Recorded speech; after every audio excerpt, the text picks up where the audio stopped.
Welcome. Call to order the City Council Accessory Agency to the Redevelopment Agency meeting of January 23rd, 2017 for the City of San Carlos. Would you please rise and join me in the Pledge of Allegiance.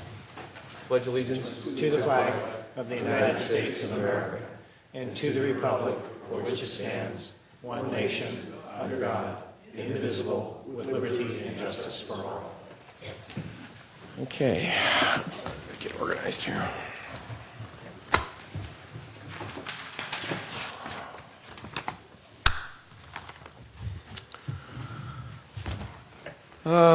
Mr. Malpe, changes to the order of the agenda? No changes from me this evening, Mr. Mayor, but we do have a request from the fire chief to move the fire item, which is 11B, up to right after the consent calendar, if that's okay with you. Is there any problem with that, gentlemen, on the dais? Then that we'll do that. We'll move 11B to right after 7.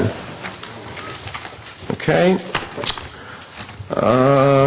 Okay, any other changes? Report from closed session, Mr. Rubin?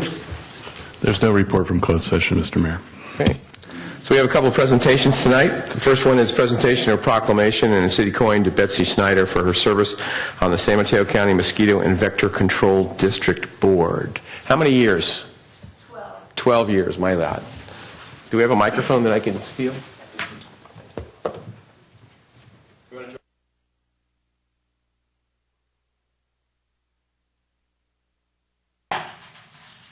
Betsy, let me step over here. It's a thankless job of going to the mosquito abatement meetings and vector control, which I really, till about 5 years ago, I didn't know what vector control meant. And but it's basically making sure that basically the county, our county, is safe from a bunch of stuff that could hurt us. For all intents and purposes. Go ahead, you tell them what it is. Live things that can hurt us. A vector could even be a doorknob. It's something that can transmit disease. But we're interested in mosquitoes and ticks and rats. And our manager here is here. She might explain more to you. Oh, that's all right. Well, we don't want to get too deep into this because people have had dinner. But anyway, thank you for coming, by the way. So I'm going to read a few of these whereases, not all of them, but commending Betsy Snyder upon her dedicated service on the San Mateo County Mosquito and Vector Control District Board of Trustees. And she basically, her tenure, I don't think anybody served longer than you, have they? I mean, from this city? No, oh, no. Not from this city, maybe in other places. Served as a member of several committees, including Salary and Budget, Finance, Manager's Evaluation, and Strategic Planning. And whereas these committees contributed to the careful insight and thoughtful consideration of the district. And the most important whereas is displayed great courage and integrity by holding the district to the highest level of transparency and good government. This ultimately resulting in a stronger district and board. And that's the most important thing that I think you did in 12 years, among all the other things, but that's really important. So I want to give you this proclamation on behalf of the city and the rest of the council. And we also have, which not everybody gets, is a city coin. This is not given to everybody. Maybe these might be, but that is not. So we want to make sure that you're honored by getting that. And thank you so much for your service. Thank you. Yeah. Do you want to say anything?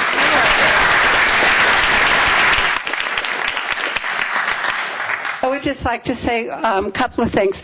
When my late husband, Jerry, would attend the mosquito vector control conferences, I did go with him. So I was pleased to be appointed to the board after he died in 2004. And I want to thank the City Council and also Andy Klein for supporting me through the embezzlement, the replacement of our manager, and several of our trustees. It was a very difficult time, particularly for me. Also, I want to say now the district is in very good hands, and we have complied with all of the recommendations from the grand jury. It's a very large board. It's 21 people. But I think that it is wise to keep it that size to have every city represented on the board. Great. Thank you so much. Thank you very much for your service.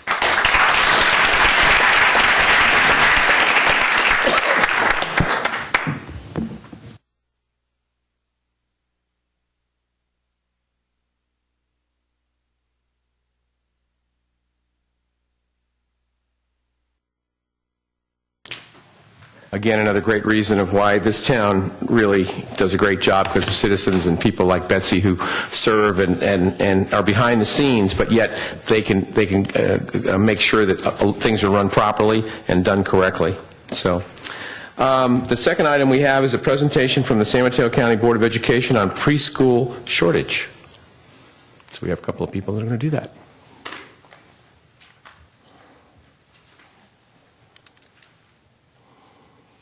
Welcome. Good evening, Mayor Gracili, Vice Mayor Grocott, members of the council, our city manager.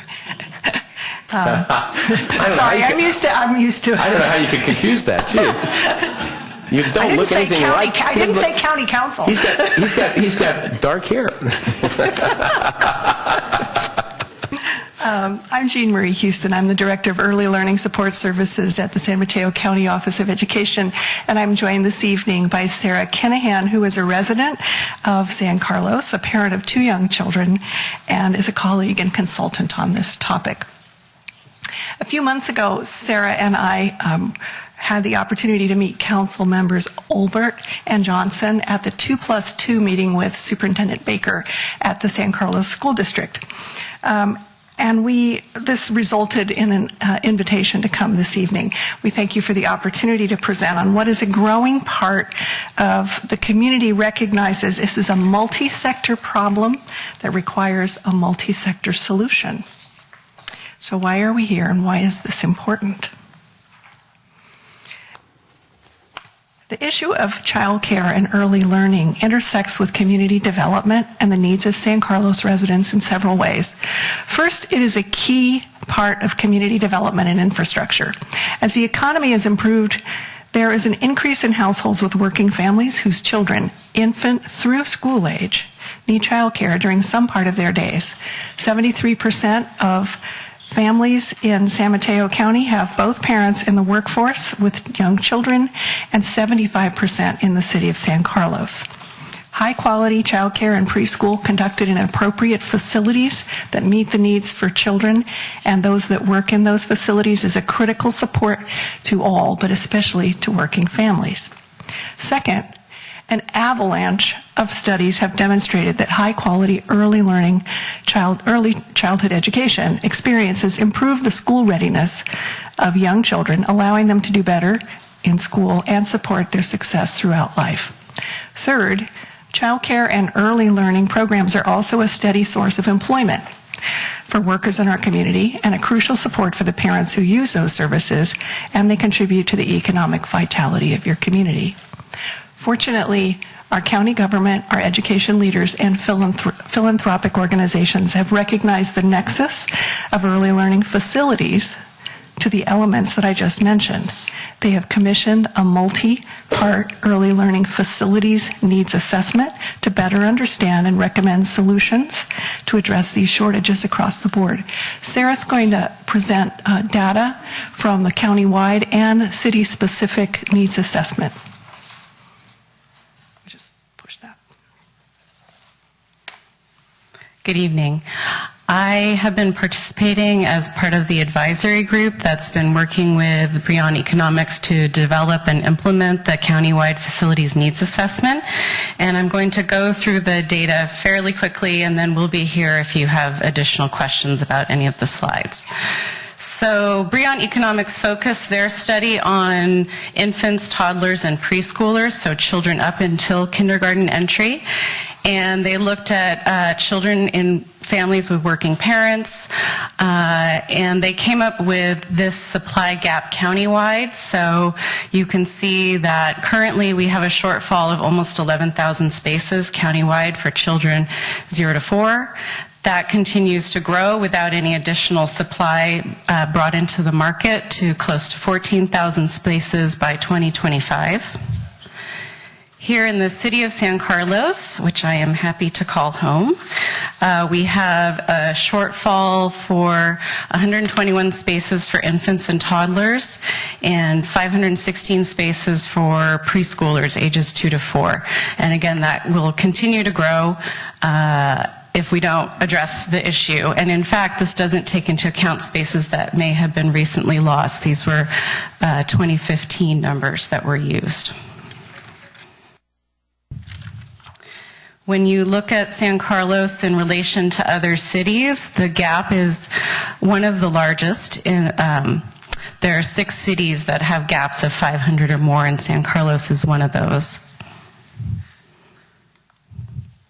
And a little bit about low-income families. I think that often maybe they don't get as much attention here in the city, but they do make up some percentage of the gap. So this study found that there are 242 approximately children from low-income working families in this city.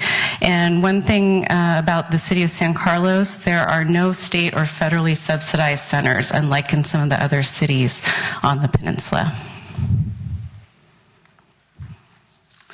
Part of the Brion study was to survey child care providers. They sent an online survey to center-based child care and preschool providers to gauge a number of things. One of the questions they asked was about their interest in expansion, and more than half of the providers countywide have an interest in expanding either at their current location or branching out to other locations. But what the study also found is there are a number of barriers that prevent this expansion. The number one barrier is just the difficulty of finding a site, followed up by lack of funding to assist these low-margin businesses with expansion, also difficulty of recruiting staff, and the number 4 most commonly cited barrier was planning, zoning, and permitting processes.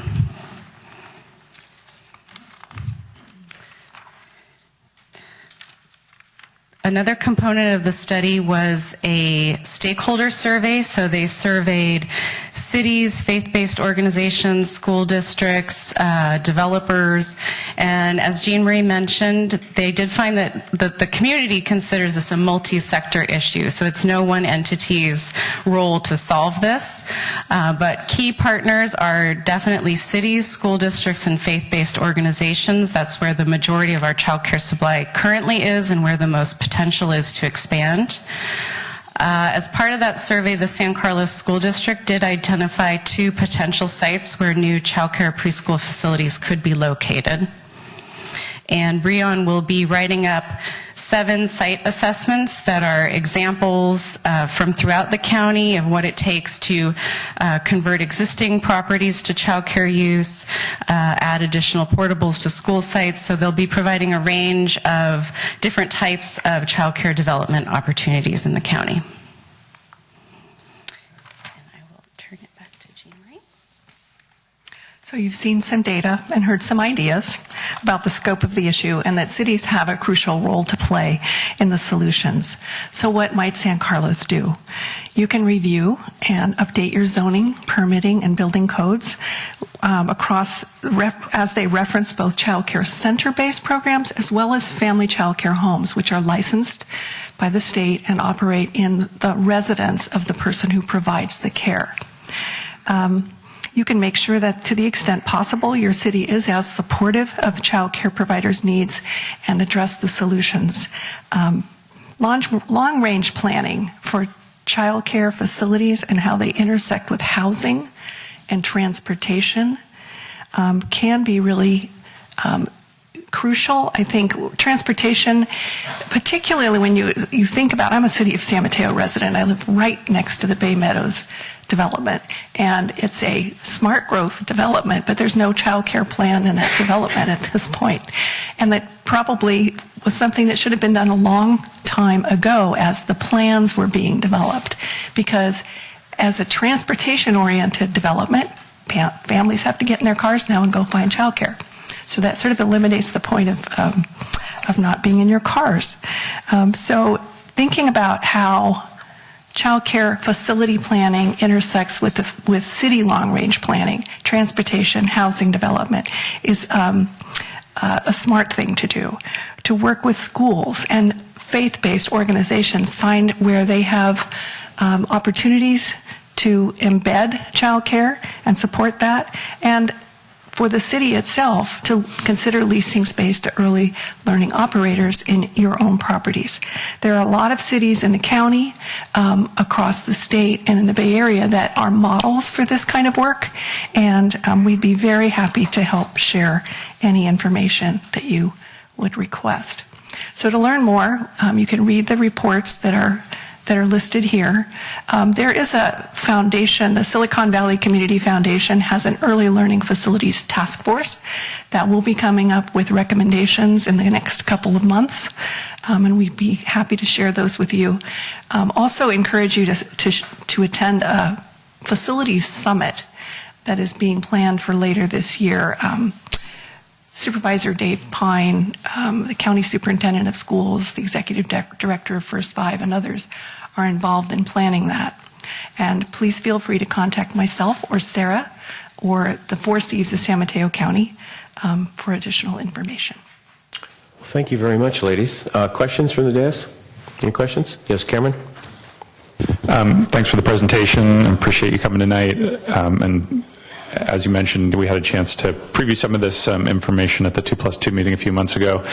I'm the father of a 3-year-old preschooler, and I know how important preschool is. I also know that most of our preschools in San Carlos have long waiting lists, and it's a source of frustration and anxiety for a lot of people. I know there's a number of people here tonight who help kind of push this issue to the forefront, who we've met with. And I just want to express my appreciation for them doing so. This is kind of a question for you, and maybe a question to some of our community development staff that are in the audience. You mentioned zoning, permitting, building code as kind of the top recommendation. I just wondered if you could flesh out, if you could provide any more specifics, and to our staff, whether or not, in anticipation of this meeting, whether we've had a chance to look at our own code and whether or not we have any information about where there might be any gaps. Well, I know that maybe about a year ago, there was a family childcare that was looking to expand from small to large, and there were a number of issues that came up in that process, and I believe it has prompted some of the city staff to look at the regulations related to family childcare, but I'm not sure how far that's gone. So I don't know, Jeff or Al, whether we've looked at this yet, or whether this is something to look into in the future. Well, I would say that the staff is aware of some potential possible changes that could make could encourage more development of childcare in town. What we're really kind of looking for tonight as sort of a culmination of this would be that the council was interested in having staff bring some of those options back that we're already aware of. They're actually rather minor changes to the code, but they would have a real world impact. Well, I'll just say, my point of view is that the price of real estate is not going to get any cheaper, that these preschools are not necessarily big profit centers. Their ability to find spaces is a big struggle, as we know. We saw that with the Montessori school. So, I'll see if other people have questions. I, for one, would love to see us bring this back and look at some of the options. So. Okay. Mr. Grocott? Question/comment I have is your bullet points included faith-based organizations and I forget what the other one, schools. And I would think, and this is where it becomes a question for staff and a point for you ladies as you perhaps do presentations to other cities, I believe when we have major projects come before us, it's permissible, and perhaps this is something that if we go ahead with what Cameron was talking about, we have a presentation on. But one of the things that seems to me that could be added is when you have good-sized development going on, like we do with out on Industrial Road. We've got a couple of projects going on right now, to put in a requirement that the developer provide space in the development for preschool. Is that not true? That's something that we could look at? To be honest, I'm not sure whether or not that is a requirement you could make, but we could very easily find out. Could look at, yeah. And if it is, it's something that you guys could include when you meet with other councils and make a presentation, so. I would just like to say, with that regard, I know there are a couple of cities in the county that have actually done that. For example, the city of San Mateo is a developer fee ordinance, which has generated funds, and they've also, I think, have some requirements for putting childcare into certain developments. South San Francisco has been doing this for quite a long time, and they're out in the east of 101 developments, as well as the city of Redwood City. So I know that this has happened, which is part of what that summit will talk about, are other models. Okay. Other questions? Yes, Mr. Collins? Just general comment. Thank you for the presentation. I'm fully in support of having staff look at what we can do to help this process along. Mr. Olbert? Mr. Mayor, I just want to check, is my light showing up as on your screen? Since I don't know how to use this screen, no, it's not showing up. Okay, that's fine. I just was wondering because Because unfortunately, Crystal has to help me, so. I had the light on from midway through the get-go. presentation. Yeah, Yes. sorry. So that's, no, I'm always going to get to you, though. Don't worry. I'll just remember to leap in. So, thank you very much for the presentation and the follow-up to the excellent work that you did at the 2+2 meeting you referred to. A couple of questions. One, just out of curiosity, on page 2, you basically are talking about for San Carlos the current gap and the future gap, the projected gap of supply versus demand. I just was curious if you could color in or have any information to color in. What do people do? I mean, there's a significant gap right now today, and it's just going to get worse. What are people doing? Are they just saying, well, I guess, no child care for us? A parent survey wasn't part of this project. It could be a good follow-up. I can tell you anecdotally, as a San Carlos parent, what I've done is patch together nannies, relatives. I use childcare in Redwood City. So it really is a patchwork. I got on wait lists, and you just make it work. But it's a constant battle and churning of what's going to happen next week. And I'm sure there are other parents here that could talk to that. Thank you. Apropos of the comments that Cameron made earlier too, I would be very interested in seeing us take this topic up in more detail. In fact, it occurs to me that if my colleagues think this is a reasonable way to go, this almost sounds to me like something that we ought to ask staff to take back through the Planning Commission first, do some brainstorming. Not that staff can't do its own brainstorming, but just that'll provide the public an opportunity to provide more input, generate some more ideas, synthesize some stuff, and maybe bring us back some more clever things than we would come up with otherwise. That's what I'd like to see happen. But I definitely support however we do it moving forward with figuring out how to address this issue through our land use regulations. Okay. Well, thank you. Thank you very much, ladies. And I'm hoping we may see you at the summit if we don't see you before. Wonderful, thank you. I have some speaker cards tonight, folks that would like to speak. Just a moment, ma'am. I'll call your name. They're all in order, and we'll let you come up and speak. And if you haven't filled out a card, you certainly are allowed to speak also. We'd like to keep the comments to about 2 minutes.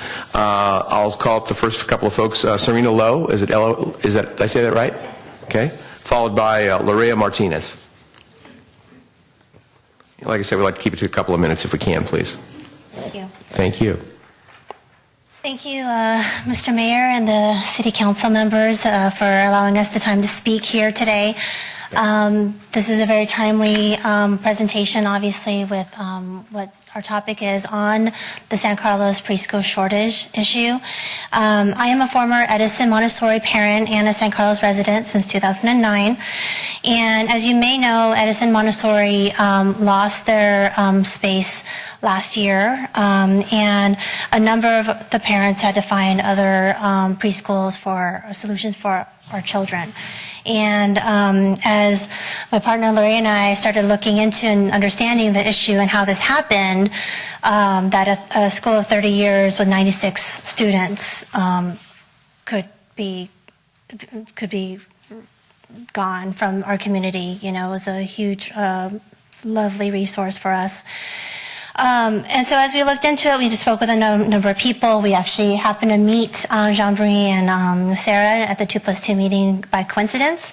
And so in parallel, we were working on a petition an online petition asking for the city and for the school district and planning department for a number of points: a revision to the land use policies, revision to the San Carlos School District current use of their existing areas, creating an ordinance of an impact fee, and creating partnerships with all these areas together. We've distributed packets, and on the left side is all the resources that we've gathered during our work, and on the right side is actually the results of the petition and the supporters that we had. We had about 263 signatures, 218 of which were San Carlos residents. And I wanted to highlight that there's comments in the online ones. You mentioned the question about what people are doing and some of the comments to address that. I wanted to highlight one of them where a parent said that for about 3 years now they've had to commute 40 minutes each way to take their child to preschool. And another child had to actually drive about an hour. A lot of the preschools have 1, 2, 3 year long wait lists, and so you basically have to sign up for preschool as soon as you conceive or have the baby. So we have a number of other speakers here that will be joining me to also give their stories as well. Okay, thank you very much. Thanks. All right. Lorea Martinez, I'm sorry, there you are. Yeah. Followed by Ann Delio. Thank you. Good evening, council members. Lorea Martinez, I've been working with Serena Lowe to put together this petition that we are presenting tonight, and we want to say that we are bringing you an issue. It's a concern in the community, but we are bringing solutions as well. We want to be part of the solution. So thinking about the short term, some things that San Carlos can do to address this issue is to look into reusing and redesignating existing space. So for example, we have a building in Loyola Park that is currently being used by the Parks and Rec department for preschool usage, but it's only a part-time program. Can that program increase in time and maybe increase in the number of students it serves? Second, can we remove the zoning and permitting barriers? Why did it take 1 year to Paragon Montessori to to get their city permit? That shouldn't happen when we know that this is a concern. Can we have more preschools on El Camino? Happy Campers open a second location. They changed the permit. That's impossible. Can we look at other locations along El Camino? And third, can we support private providers that are already ready to go, like Edison Montessori? They had a budget to either buy or remodel a location, and they couldn't find a site. Can the city support those private providers to find a location? But we also need to look at the long-term changes, because this problem is not going away. As you see by the data, this is going to stay. This problem is going to stay in the community. So some of the things that can be done is to incorporate childcare into that new development, and other cities have done that. So we need to be looking at those cities that are already ahead of us. Second, can we secure public financing for new childcare facilities? It's out there, we just need to go get it. And third, we need to include childcare into the city general planning, along with housing and transportation.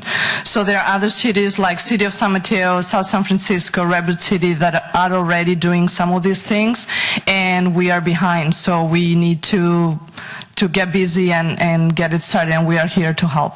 Thank you. Thank you for your comments. Ann DeLeo, followed by Pranita Balbeck. Good evening. Thank you for the opportunity to let everyone speak tonight. I'm the director of Edison Montessori School. Have been for 21 years. I will quickly give you a summary of our 3-year journey to find a new location for our school. We've been located on the Terra Linda campus for the past 34 years, since 1982. We serve 96 children from ages 2 to 6. We also serve many students with special needs ranging from some blindness to total blindness, hearing impairment, mild to severe physical impairment, mild to moderate speech and language delays, Down syndrome, and many areas related to autism. We would be called by the staff of the San Mateo County Office of Education and the surrounding school districts with referrals from their programs. We never turned anyone away. In fact, we partnered with the San Carlos School District Special Education Preschool Program for 2 years so we could work closely together. They would send students to my classroom for mainstreaming opportunities, and I would send students from my classroom to their program for peer modeling. Many of the students from the preschool were able to graduate out of the special education program and come to our school on a full-time basis. This alone saved the school district tens of thousands of dollars. Sadly, we had to close our doors in June of 2016, much to the sadness and dismay of many residents of San Carlos. I can tell you it was a very frustrating process to find a new location. Many roadblocks are in the way for preschools. We were so lucky to have the support of the superintendent of San Carlos School District, Dr. Craig Baker. We also had the support of the San Carlos Planning Department. In fact, the city even asked 2 real estate brokers to help us find a space along with the multiple real estate agents we had working for us. Every time we found a space that would suit our needs, I would immediately call the planning department and they would immediately tell me no, it wasn't zoned correctly. They would be unwilling to change the zone for one property. The zoning laws were our biggest obstacle. We finally had to look outside the San Mateo County, and we were able to purchase a school in Campbell. We opened in August of 2016. We have a capacity for 75 children there. However, we still want to have a location in San Carlos. It's our home. We want to continue to work with all of our families and to continue our work with special needs children. There is a great need of this type of program that we have successfully created. With the closures of Notre Dame's preschool program 3 years ago and now the closure of Edison Montessori School this past spring, no one else has been able to fill the loss of those 175 spaces. Now, San Carlos has been increasing the need for housing for young families. Now it needs to create preschool opportunities for these families. San Carlos is the city of good living. Part of that good living is good quality preschool programs for our youngest citizens. Thank you. Thank you for your comments. The next speaker I have is Pernita Ballback, followed by Helen.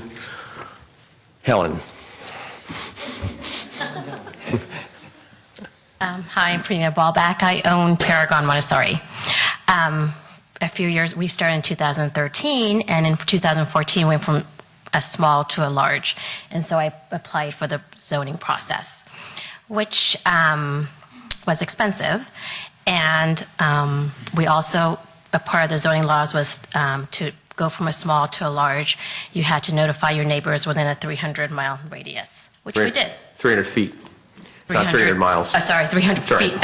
300 feet radius, which we did, which was our entire, we live in a cul-de-sac, which was our entire cul-de-sac. The preschool had been in existence for about a year, and we didn't hear our complaints. We had a meeting at our house because of the zoning, the 300 feet radius, to inform our neighbors, and at that point, we had about 30 neighbors in our doorstep asking questions, and at that meeting, they said that over their dead body, would they let us expand? So we began that process. My husband basically said, you're not going to get the zone. You're not going to expand. Luckily, I went to grad school, and part of it was I knew that the state law trumped the city law. So no pun intended, but we eventually got our minor use permit after about a year of parking, staggered parking, and things like that. And we also went through a public hearing. Luckily, the neighbors didn't pursue a further, the next level, so we got our permit, and we now have 14 children, and we have our waiting list. We're starting to take kids at 2020 now, so our waiting list is huge, and we're ready to expand, but the expansion is hard to find. Okay. I'm sorry, you finished? Yes, I'm done. Okay, all right. Thank you for your comments. Helen, and I'm sorry, I'm not going to even attempt this. Steinbaum, okay. The Z threw me off. Thank you for listening to us and, Sure. For listening to the efforts of the ladies that so thoughtfully have been thinking about how to bring this to your attention. We are the owners of Wonder Years Preschools. We've been operating in the Bay Area since 1989. We initially opened the first school in San Carlos, and we still have it there. We operate, that's the only site we don't own the land. So we are privately city-owned, and we don't require any subsidy from the government, but we have received a lot of resistance from the city of San Carlos to approve any projects we have brought up to the table. Particularly, I think about probably, we opened a school about 20 years ago in Cipriani, which was Belmont, and when we opened that one, we opened from a school district, and we were not able to operate for more than a year and a half because the district needed the space back for their own needs. So we decided never again to, enter into this kind of difficult process to get the approvals and then get this going, and then we had to close the school, and then we were able to expand our license to accommodate part of our students into the existing San Carlos location that we have at the Halehufanga church, in the Methodist church. After we did that, we also made a few offers in different pieces of property. The last one that we offered was on El Camino, the bowling alley that was in there, and although it was zoned for it, the egress was the reason why the city planning director killed the project at the table on the meeting when we had already spent money doing the drawings, and we could have accommodated some number between 85 and maybe 100 students in there and serve the city. And we were basically at the first meeting, they basically killed the project and said it's zoned for it, but we will not support this project no matter what you do. That was told to our face, and so we were never able to pursue that. We've moved south. We've opened a school in Palo Alto 11 years ago. We opened another one in Mountain View, a second one in Mountain View, and we are next year opening one more in Mountain View as well. The need is there. We have about 200 to 250 student wait listed at each one of our campuses in every area. San Carlos probably about 200, and we wish to do nothing more than to serve the community and continue in San Carlos. We are right now introducing papers again in San Carlos to expand to 20 more students in the same land we have. We hope that we can get more support in this endeavor than we've gotten in the past. And so all I appeal to you guys is to just listen to the needs of the community and to help us provide the service that they so need. Thank you very much for your time. Thank you for your comments. Is there anyone else wishing to speak on this item? Okay. I'd just like to make a comment. I mean, it's been said here a few times that we got turned down and this, that, and the other. And as the city manager said, government has all these rules, regulations, ordinances, variances, whatever it is. So it's not a matter of a personal choice. You go to the books and you see if it's zoned properly, and then if it is, fine. And if it needs a second or third access, sometimes the other departments like fire department get involved, police department get involved. There's all these rules. I know it's very difficult, but there are a lot of hurdles to do on any kind of construction. So I want to make sure everybody understands that we're not anti-anything in this town. It's just that sometimes certain situations come up and they don't meet the rules we have. And that's why we're here, and that's why the staff's going to bring us back some stuff that we can talk about and see if we can work out some compromises. Right? Okay? Through the chair? Yes. Thank you, Mr. Mayor. Jeff, or Al, just a quick question. Is there a way that somebody on staff could briefly summarize what the relevant rules are in San Carlos, the land use regulations governing preschool? Not tonight. You're not thinking about tonight, are you? Why not? Well, I don't know if it's briefly. I don't know if it's a brief consultation. If it's too long, then don't do it. That's what I meant. Why don't we find out how long it is? Well, that's what I meant. Can you do it in 3 minutes? I'll give it a shot. Mayor and council members, so there are areas in our city that are zoned to allow for these types of uses, preschools and such.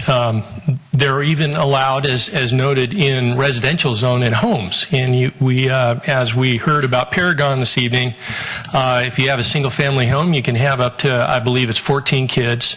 And state law says that you have to permit those in your community. And that is perhaps one of the best ways, I think, on a small scale to expand preschools in our community, although there is a good deal of pushback from neighboring issues.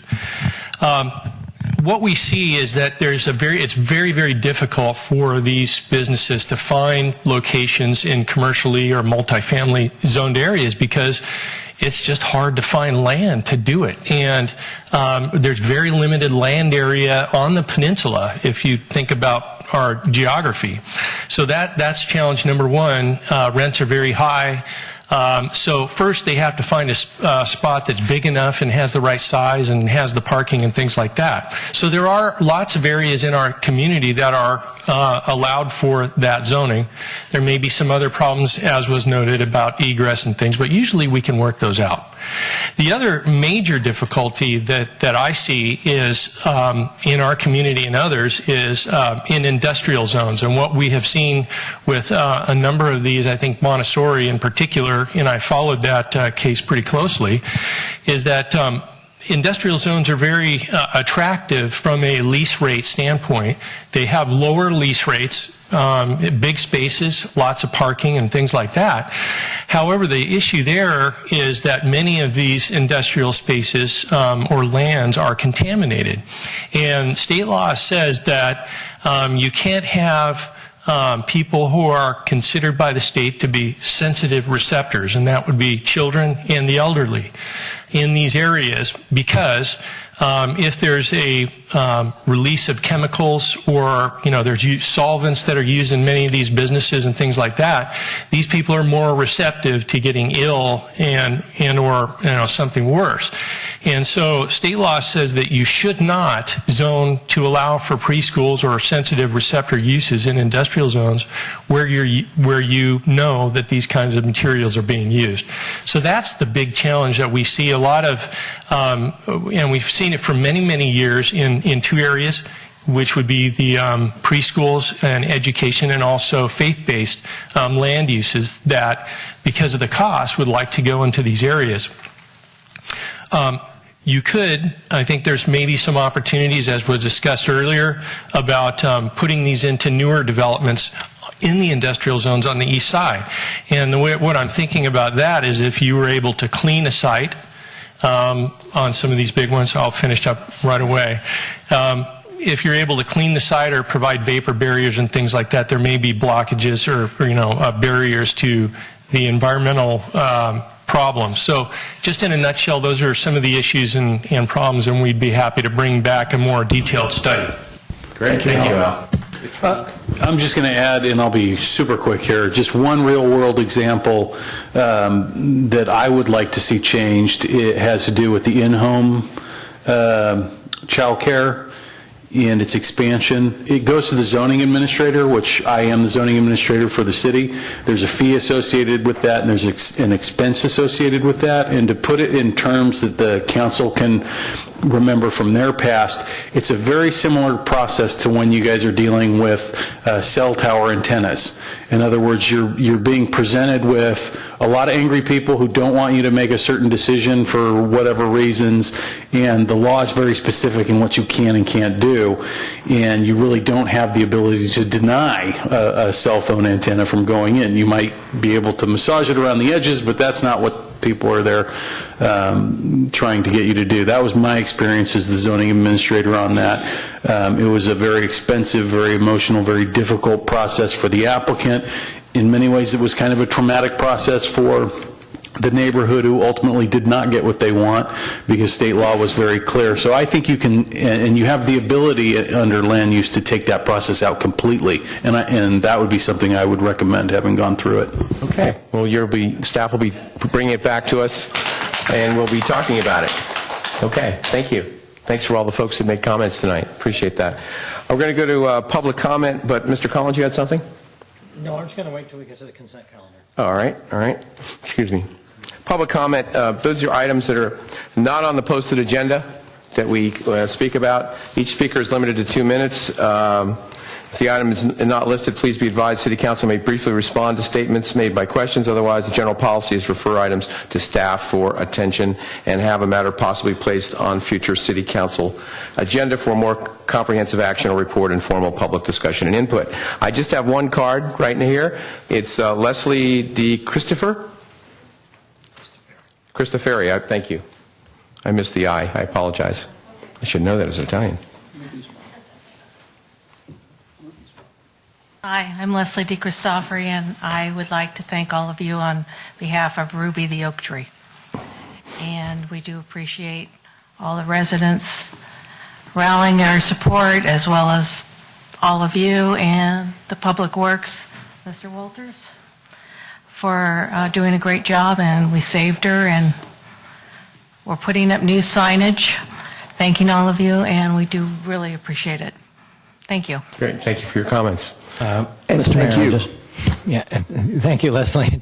I just like to say I drove by it, and it looks beautiful. I think the city did a great job. The tree looks great, the street looks great, the sidewalk looks great, and all the rocks around it, and I think it was a very well done project. Anyway, Great. thank you for your patience, too.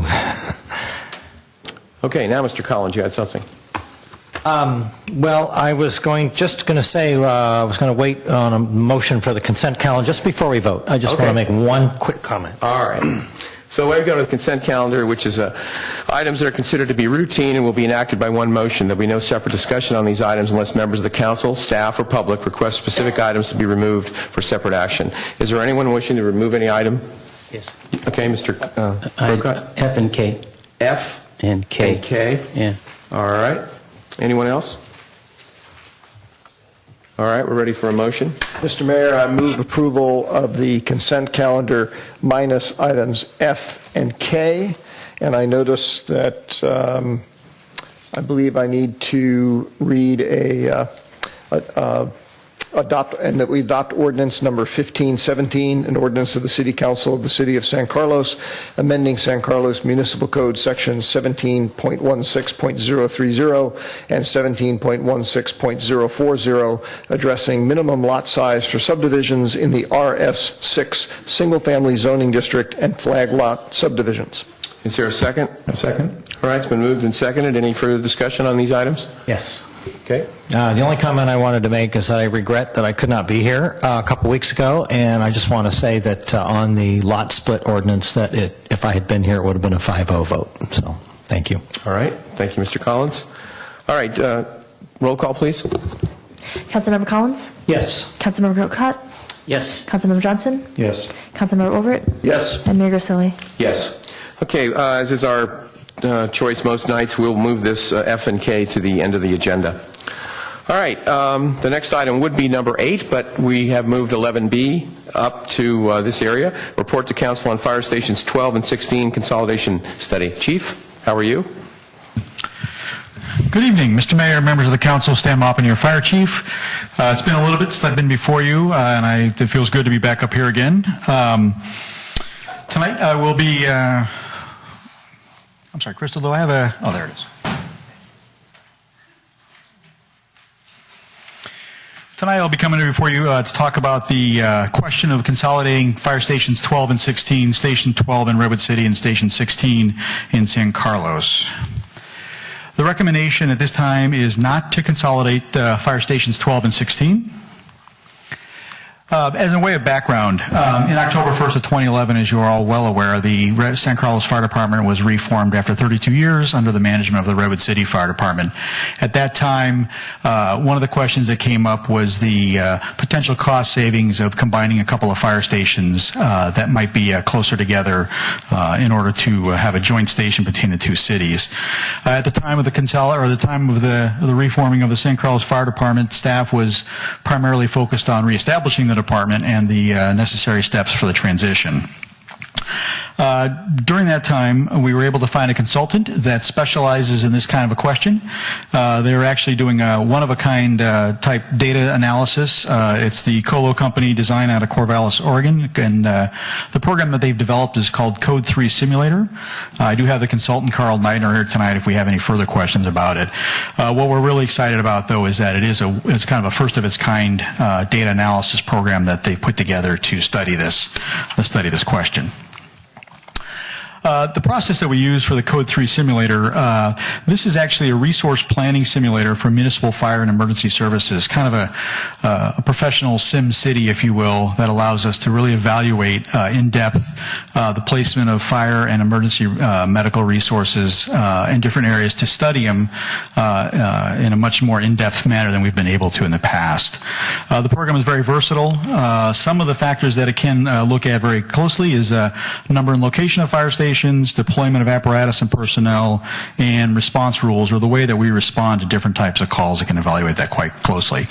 It does this based on actual call or incident history that we've experienced and is able to analyze that same scenarios by either moving fire stations or changing the deployment of apparatus or personnel. The data that was analyzed was the data from 2015, and we actually just literally this evening got the 2016 data compiled, and this also verified our findings. The data that was compiled was from San Carlos Redwood City for 2015 and verified by 2016, and then the surrounding jurisdictions of Belmont, Menlo Park, San Mateo County Fire, and Woodside. The reason that we use those jurisdictions as part of our data analysis is that we are all part of the San Mateo County Automatic Aid Agreement that was put in place in 1998. As you can see before you, there's a map of the current fire stations, and each red tag there is where the current fire stations are located, and you see a blue one right in the middle there. It's where the proposed potential 12 and 16 would have been located. If you look just up and to the left slightly, there's the existing station 16, and then straight below the blue tag is existing station 12. The analysis generated, we did see a predicted increase in response time. We were not surprised by that at all. The amount of time that the response times increased was what we were really looking for to see if it had any impact on our ability to respond to emergencies. With a 95% confidence, we saw an overall increase in response time of 19 seconds for District 12 in Redwood City and 58 seconds for District 16 in San Carlos. 58 seconds is a pretty significant increase in response times for the type of calls that we go on, and I'll go into that a little bit here more shortly. And also, we did see an increase in impact to the districts surrounding 12 and 16, both those within Redwood City and San Carlos, and then the surrounding agencies, and I'll also explain that here shortly. While we all love to look at graphs on staff reports, this one is the two stations that you need to look. If you look on the bottom, Fire Station 12, the red whiskers are for the current operations, and then the blues are for the predicted under a consolidated station situation. Station 12, you see the increase from the red to the blue. With Station 16, again, the most important one, you see quite a large increase in response time between those two scenarios. The modeling criteria we used, we looked for a location that was equidistant between the two current stations, which put us at Alameda and Edgewood. Looking at the real estate around that location, to acquire some land in that area would have been extremely difficult, and so we were able to come with a less than a half-mile away location of Whipple and Upland in Redwood City. There's currently a county parking lot there that we thought had a decent chance if we did actually move forward with this. We did evaluate the current stations, locations, and apparatus staffing, and also then evaluated that against a proposed joint station and apparatus staffing model. The areas that we were looking at and for consideration were response times, rate of fire growth, EMS response, effect on surrounding communities and jurisdictions, and then increased development. Under response time, the first item there, reaction time, is really out of all of our control in the sense that it's from the time that a person calls 911 and the dispatcher processes the calls and dispatches them out. And it's not entirely out of our control, but it is handled by a dispatch center that is contracted through the county.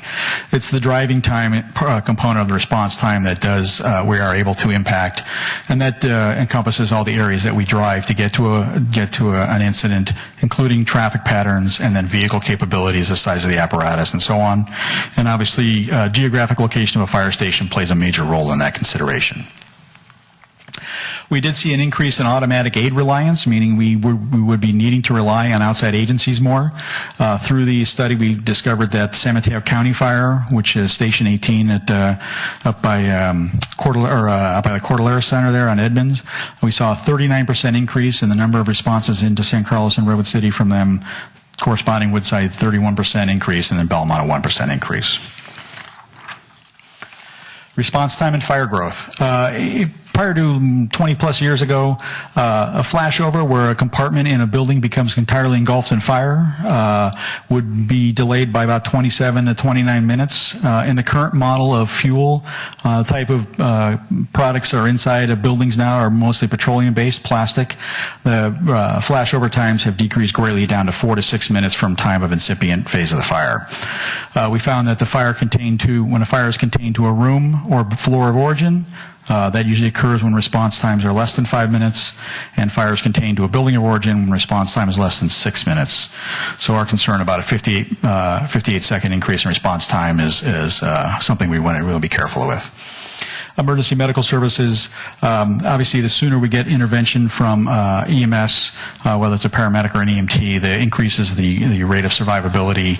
And the three general areas that we looked at were heart attacks, full arrests, and stroke.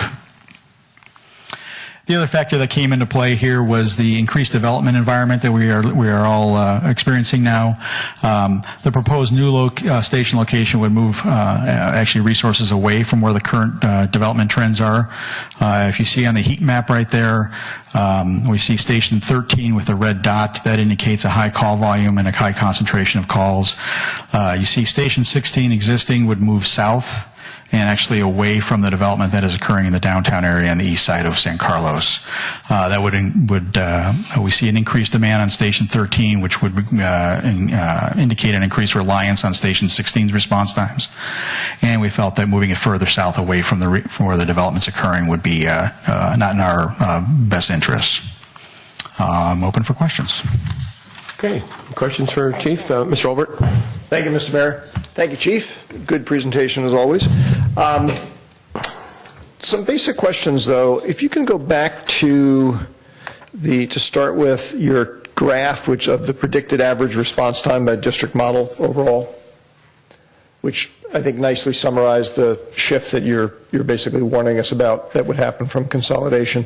How do not looking at these particular stations, but how do these response times compare to averages, I guess probably across the state? When you were quoting some of the statistics later on in your presentation about why you're concerned about an X minutes versus Y minutes, what are the average response times in the state?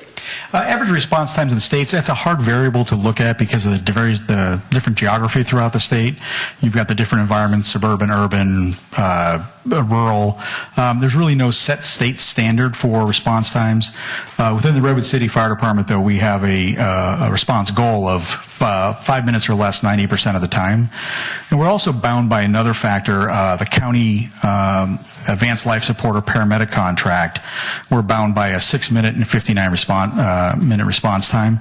Now, while that's outside the parameters of the response times we're indicating here, these are just the response times for a piece of equipment that's actually available and in its station where it should be. Many times during the day, it's either those conditions don't always exist, so the response times can be quite extended.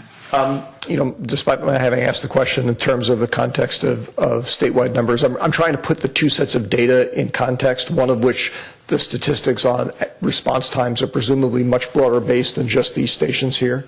Because the other question that I have when I look at this kind of chart is, for example, yes, there is a significant increase in Station 16, as you pointed out, but if you look at some of the existing stations already, they're fairly high up there, and relative to them is not that big of an increase. Okay, and unless if those other stations are fulfilling their mandate, and then perhaps I don't have as great a source of concern about the higher number, because relative to what the average is, yes, it's a big shift from what 16 and 12 used to be before, but maybe from the average or what's needed, it's not that big a shift. So I think what we have to keep in mind is that and I appreciate those comments, the parameters where you see 16 really approaching that 6-minute mark, and you look at the other factors that we discussed earlier about time of flashover. I didn't go into too many response times or time factors on the EMS side of things, but when we're getting into the 6-minute range, we're really starting to stretch our ability to do and be effective in whatever situation we're called to. And again, that factor assumes that engine 16 is sitting in quarters, fully ready at the time of the call. If we start moving them, and they're most of the time during the day, our engines are out and about doing the department business. So you could have an engine that is stretched over to the far side of its district and get a call on the complete opposite side, and that will extend the response times even greater. So if we were to move this station further south and kind of shift that district down, it would put them even further away from where the need could possibly be. Understood. On your chart where you talked about increased automatic aid, and you talked about like San Mateo County, if we were to consolidate the stations, there'd be a 39% increase in the number of automatic aid responses from the San Mateo County Fire Department. Again, for me to put this in context, a 39% increase. Do you know roughly how many additional calls it is? For example, if it was going from 3 calls to 4 calls, that's a 33% increase, but it's also like, so what? Right. And I don't have those numbers in front of me, and I can certainly get those for you. But I think that the key to this is the automatic aid agreement, when it was signed, was to meet the contractual obligations of the Advanced Life Support JPA. It's been tested several times on jurisdictions that were looking at browning out or blacking out resources, and it was challenged greatly on the fact that the automatic aid agreement wasn't meant to supplement staffing or response or resources. It was merely meant to address the response to EMS calls and fires. I see. Okay, fair enough. Last thing is a comment rather than a question, and just to put it in context for you, years ago when I was CFO at a biotech company and I was in charge of overseeing the construction of our new building, and I was reporting to the CEO on it, and I had to make some changes, and we were going to increase costs. And I went in and talked to Rick and walked him through it. And he said, okay, that makes sense, that makes sense, that makes sense. And I thought, wow, I'm thinking to myself, I got out of here without any problem at all.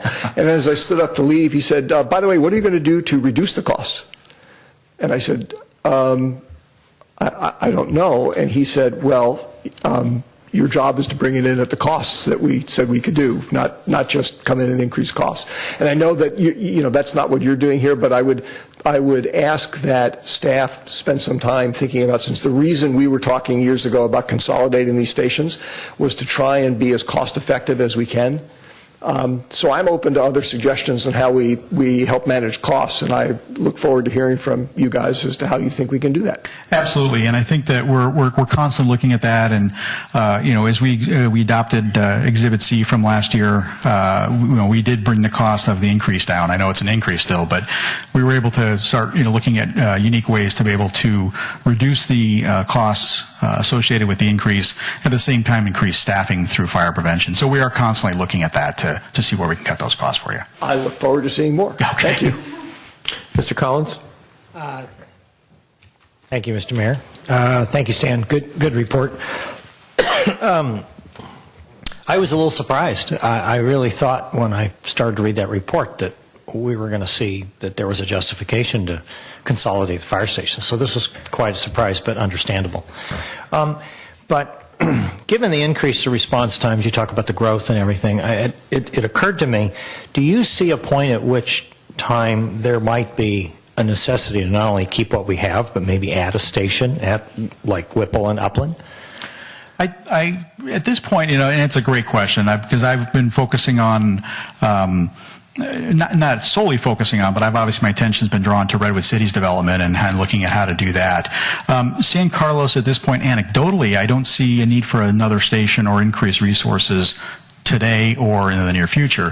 What another kind of a really great thing that we're working on with the same company, Colo, is they're beta testing on Redwood City a brand new program that can do 5-year predictions versus looking at the current call volume and running models against that. So they're really close to coming to us with a first draft of something that's never been done in the country also, and is being able to predict out 5 years based on various, numerous factors that go into development in a community.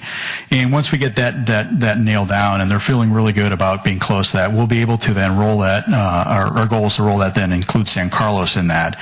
And we'll be able to really look and see where on a rolling 5-year, where we need to be for emergency services. Okay. And then the other question I had was, there's the mention at the beginning under the fiscal implications is the cost of rebuilding Station 16. So it wasn't touched on much here, but obviously because that station is grossly outdated, there's now going to be a consideration or more of a focus, I would assume, on rebuilding that station. And yes, yeah. Given that that's a situation, would you be looking to add any more capacity to that station? I realize that there's a small piece of real estate there. Yeah. Is the desire to make that station more flexible or add the ability to have another vehicle in there? What's the thinking on what that station remodel or rebuild would look like? One of the things we look at when we're talking about rebuilding a fire station is that we're looking at ballparking a predicted 50-year life cycle, and so to plan a fire station around what is there today is really irresponsible. And so we're always looking at the ability to have the capacity of the station be able to expand. And we've learned that throughout the last 50, 60, 70 years, where we built stations for one fire engine with one bay with a set number of beds and offices and things. And 16 is a great example, even though there's two bays there, but we would definitely look at the ability to expand out. To build on that piece of land will be very tight. To build a modern fire station there, I think we can do it. But the one thing that I always look at, and because we're looking at fire stations in Redwood City also, but one of the factors we're always looking at in modern fire stations now is what is the benefit beyond just being a fire station? Can we put another community room into it? Can we do something else in the fire station besides just the fire station? I don't know that on that specific piece of land, the way it is currently, that we could do much more. But if we had to look at either expanding in some manner or looking at a larger piece of land, we always look at how does it benefit the community besides being just a fire station. Thank you. Sure. Mr. Grocott. Question for staff, not really Stan, but it's segueing on what you just said about expansion possibilities.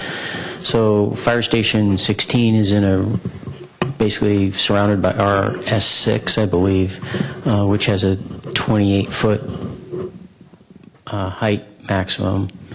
And I'm wondering, does that apply to that piece of property, being that it's being used for something else as a fire station? And I guess to Stan, within 28 feet, I know the bays are, in modern fire stations, they're taller. Can you get, garages below, everything else above within 28 feet? I guess you may not know that now, but that could be a question. So a double-edged question, if you will.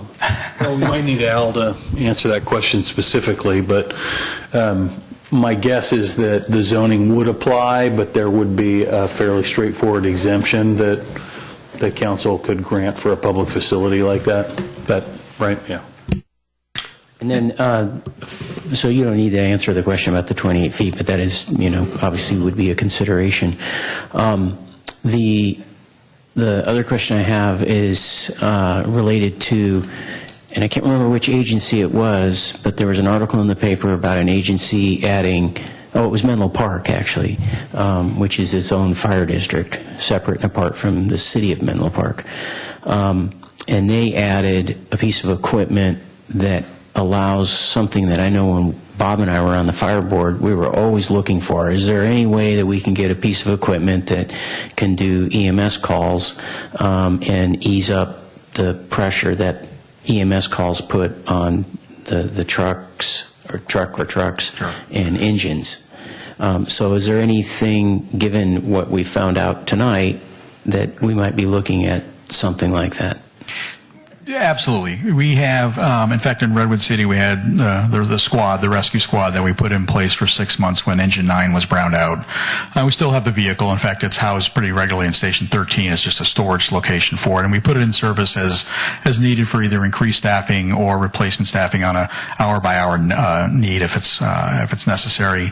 The trick with that is, and it's not something we look at this all the time. The trick is to figure out how to the personnel, because obviously to put something additional in service, more personnel, more cost. To cross-staff it, we would really have to look at the cost benefit of that. Is the wear and tear on the apparatus really offset that much by it? We are very aware of congestion and the ability to move around in the environment today with the size of apparatus we currently have. I've been working on, and one of my large projects is do we need to have the apparatus as large as they are today? Can we come up with something different? Take the board and erase everything and start with a clean slate and say, if we were to design fire engine today, what would it look like versus what we've progressed to so far? Thank you. Good presentation, by the way. I appreciate it. Okay. Thank you, Chief. Okay. Thank you.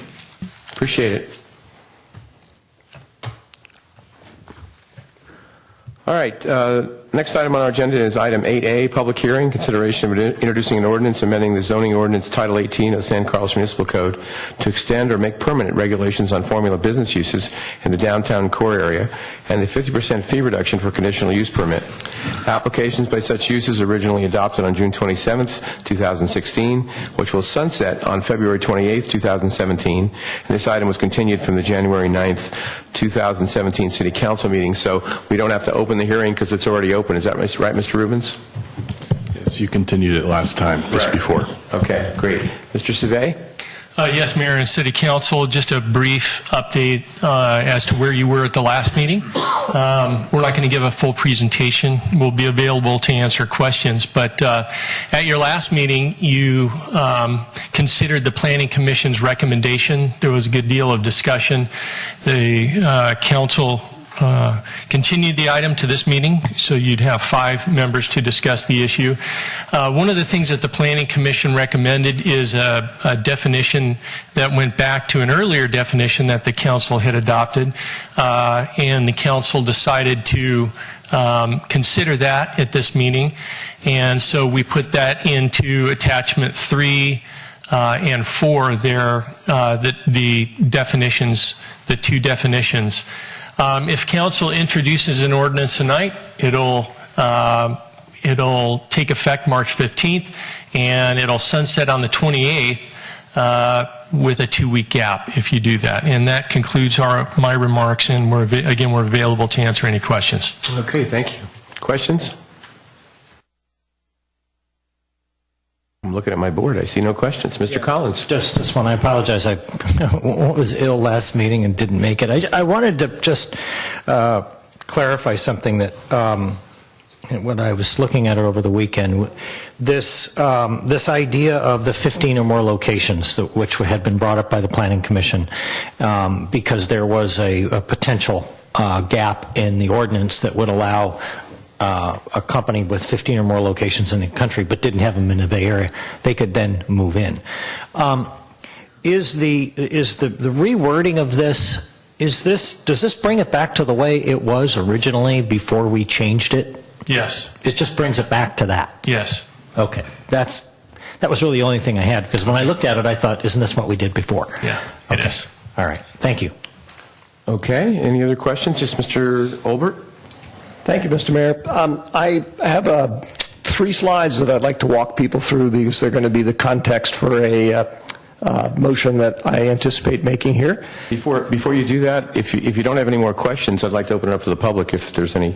Oh, certainly. Okay, thank you. That's fine. Anyone from the public wishing to speak on this item? Okay, just come on up and you can hand the card in later to our city clerk.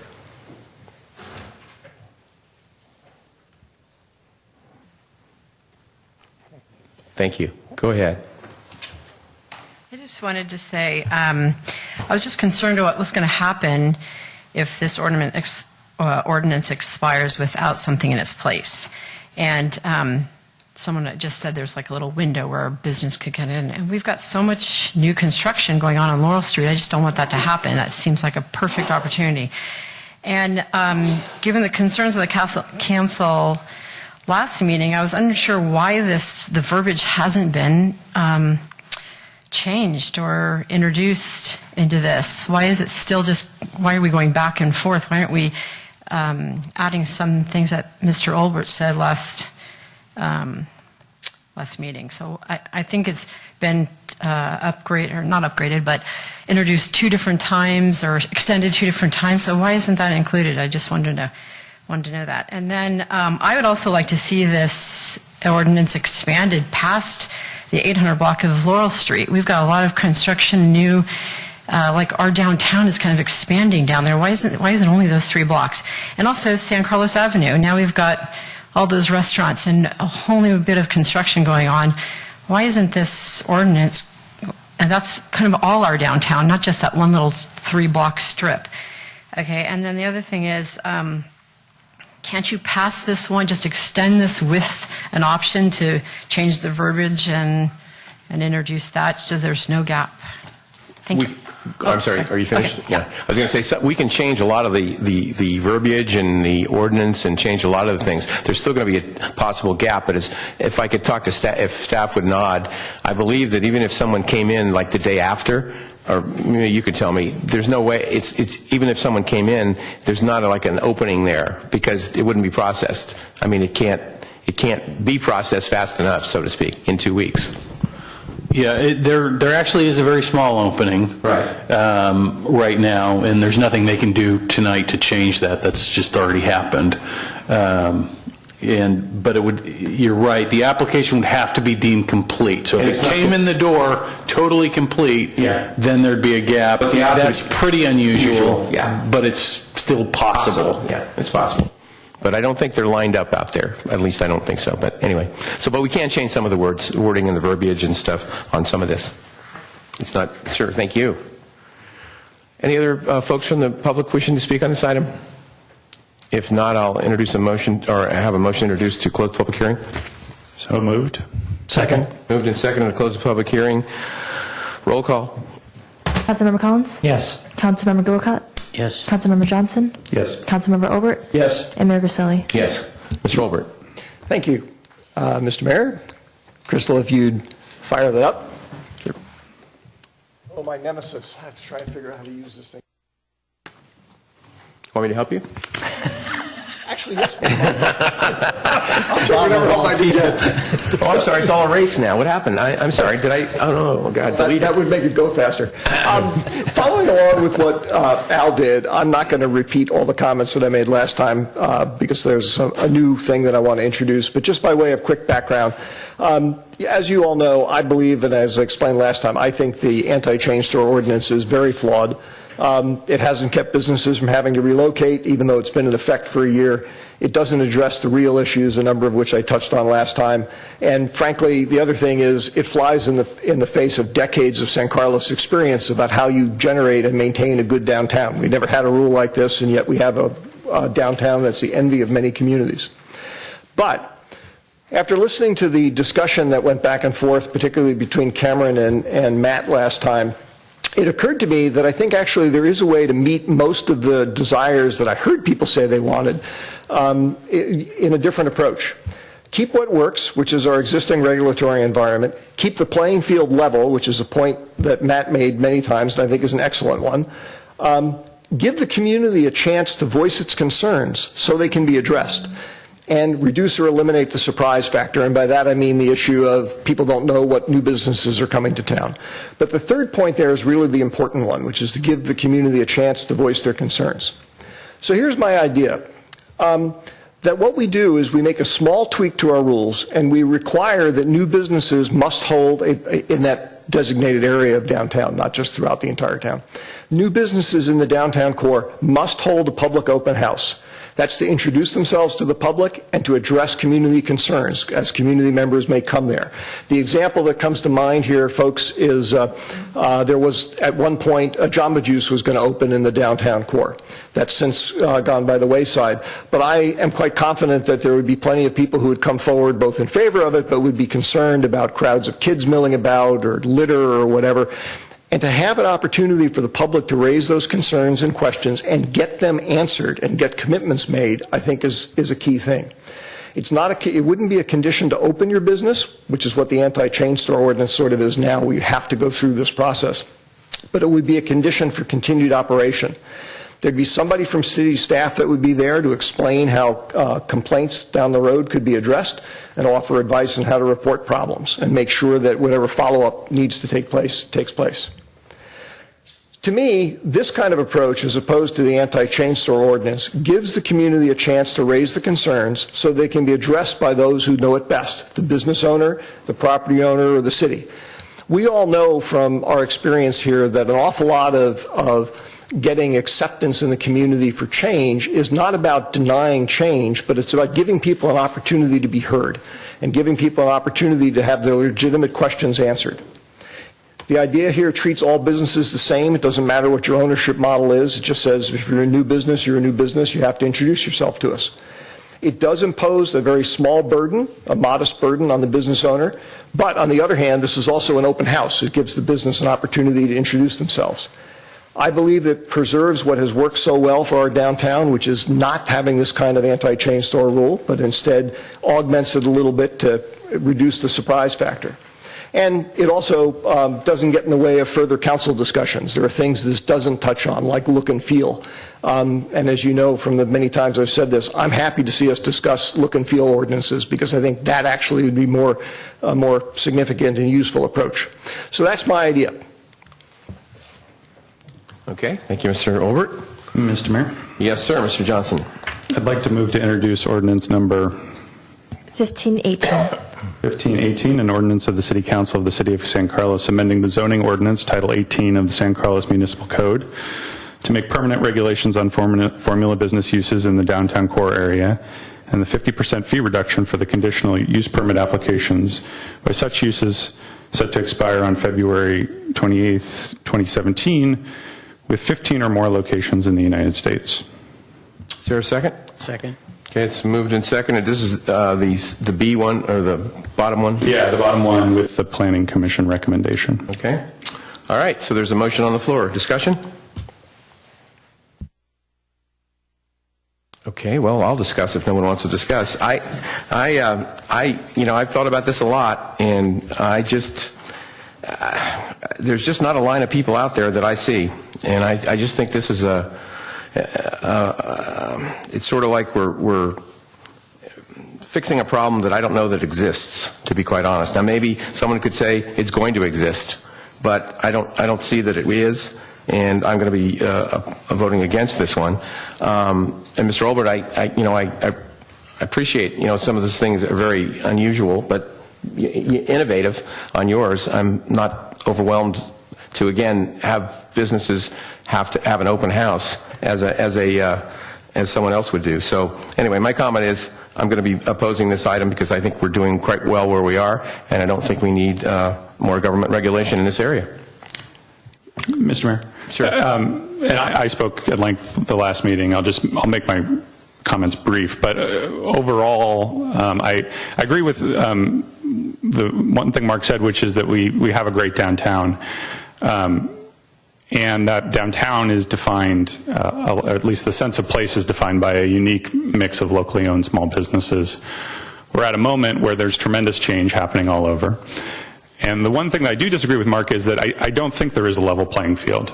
I think a chain store that has many locations all over the United States has a significant advantage when looking at a new space. They have built-in brand recognition. They have the opportunity to lose money on a particular location for a long time that a small business owner does not. And I think it would be a shame if Laurel Street turned into Jamba Juice, Chipotle, Subway, Round Table, et cetera, et cetera. I think we would lose a sense of who we are, our community, and a connection to the local merchants who know us. And so this is a lightweight regulation that's been worked in a lot of other cities. It just gives the public an opportunity to have a say. We've had this on the books for a year. It hasn't had a negative impact. We have rents rising. We have a lot of construction downtown, and I'm deeply concerned that the end result of that is that we're going to have a big kind of loss of character and charm for downtown.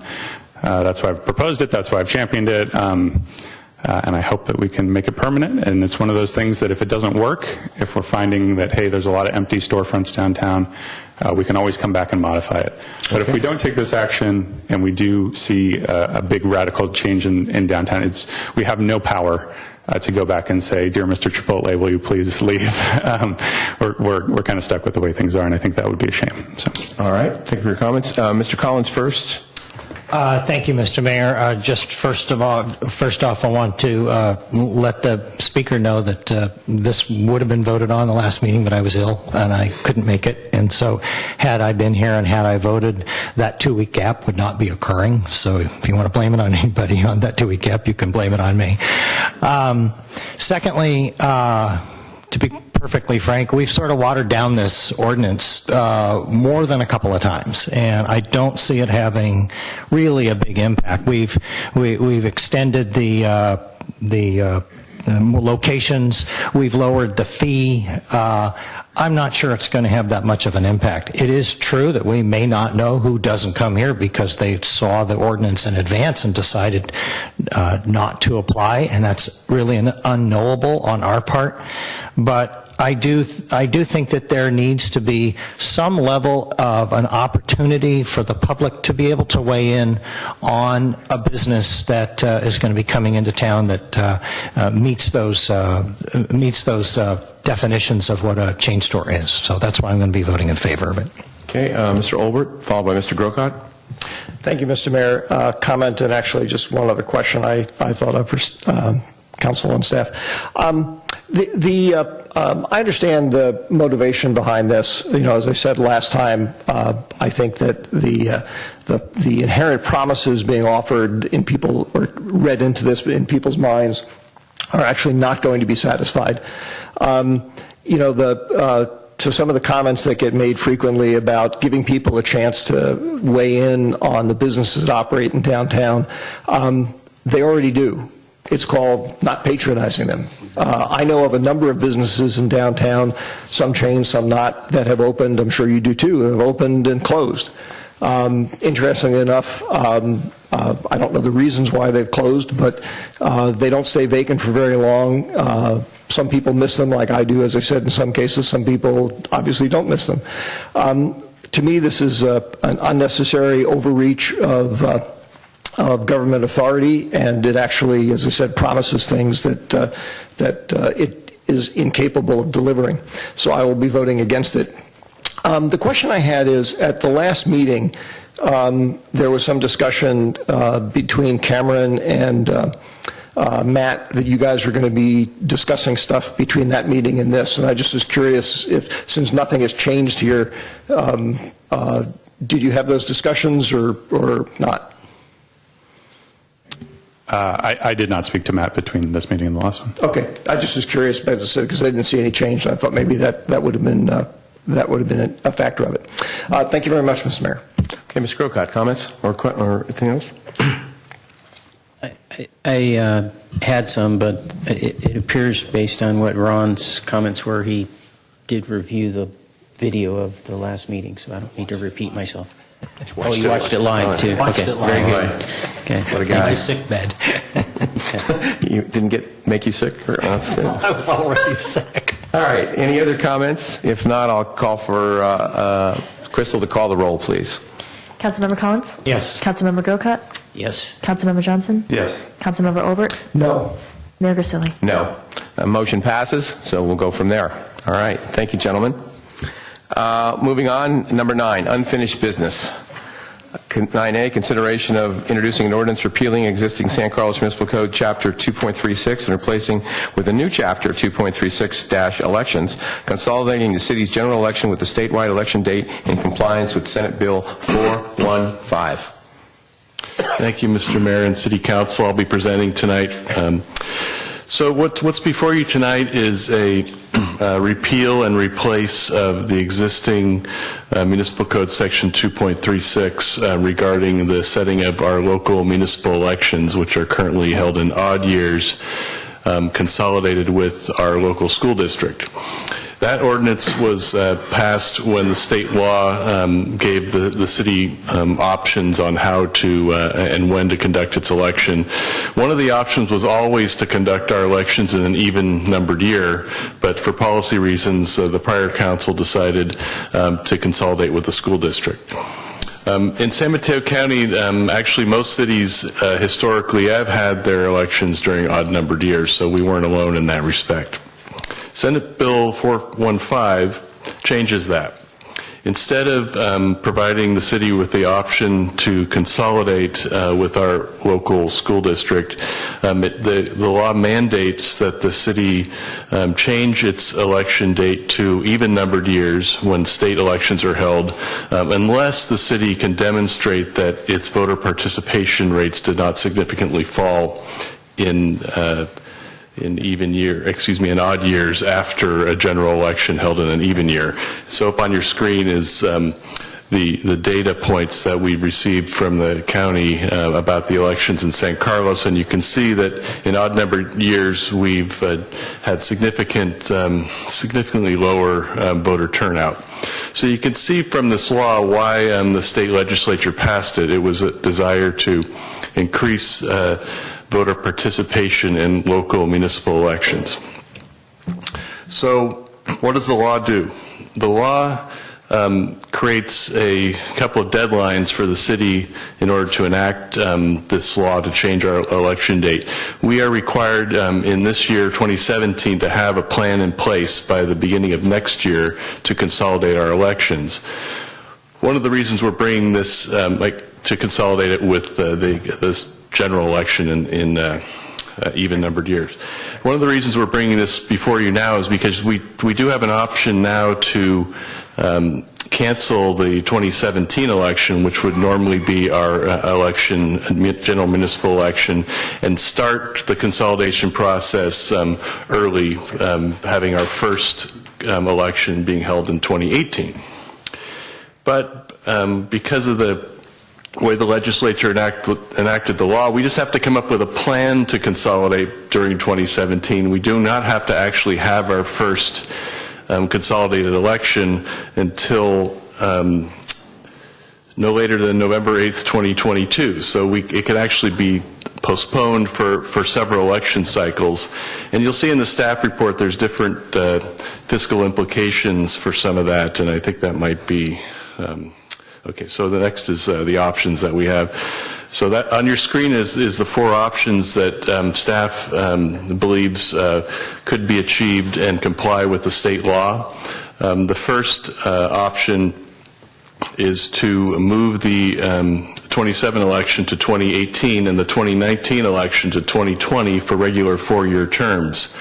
What that would do would have the effect of extending some council members' terms to 5 years by adding one term. Now that's allowed under current state law. You can increase or shorten a term by up to 1 year when changing your election date. Option 2 would hold the elections in 2017 and 2019 for 3-year terms. That would also comply with the law. It would just shorten the terms for the elections held on those dates. There's some fiscal information on the chart there about the increased cost for that. Option 3 would also hold the 2017 and 2019 elections, but hold them for 5 years. So that option would have the public vote actually on the 5-year terms. Again, there's a fiscal cost estimate for that. And then option 4 is to hold the 2017 election for a 3-year term and move 2019's election to 2018. That I think is the option that the San Carlos School District has employed, if I'm not mistaken on that. And that has some increase in costs too. No, it wasn't. That wasn't the one. Which one did they? I have to. The third option, excuse me, I'm looking at the complete staff report, which option 3 is the San Carlos School District. Option 4 is not an option that any local jurisdiction has employed. So I think Jeff has some comments on the cost estimates. Staff doesn't really have a recommendation. We're just presenting the options that would be available to you to deal with this issue that was imposed upon you from above. Thanks, Greg. Nice overview. I'll start with just some general comments too, and then we can talk about the numbers a little bit from our perspective at the staff level. First of all, of course, being on city council, it's not at all uncommon for the state of California to pass laws mandating cities do certain things. It's one of the joys of being at the bottom of the government food chain is all the other governments are happy to pass laws to tell you what to do.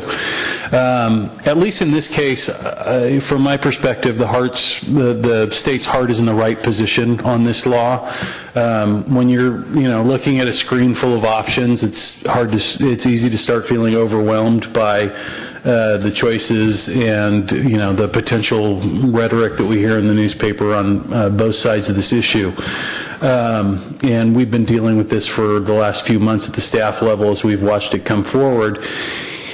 And I've given a lot of thought to this one. And my comment and what I'll kind of point out to you is that I think at the end of the day, this is actually a very simple law with very simple purposes, and that is to increase voter participation in local government elections. And local government off-year elections, such as the ones San Carlos have, very historically have low voter turnout. There's not usually a lot on the ballot. There's not a lot to get the public's attention, and many people don't participate. Many people often aren't even aware that an election's happening. And that's what this law seeks to change.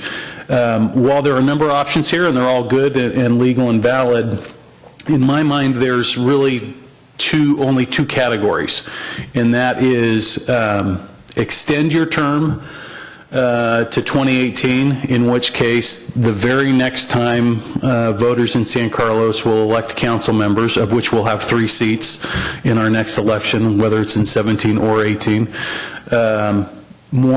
we will have more voter participation in San Carlos than historically we do.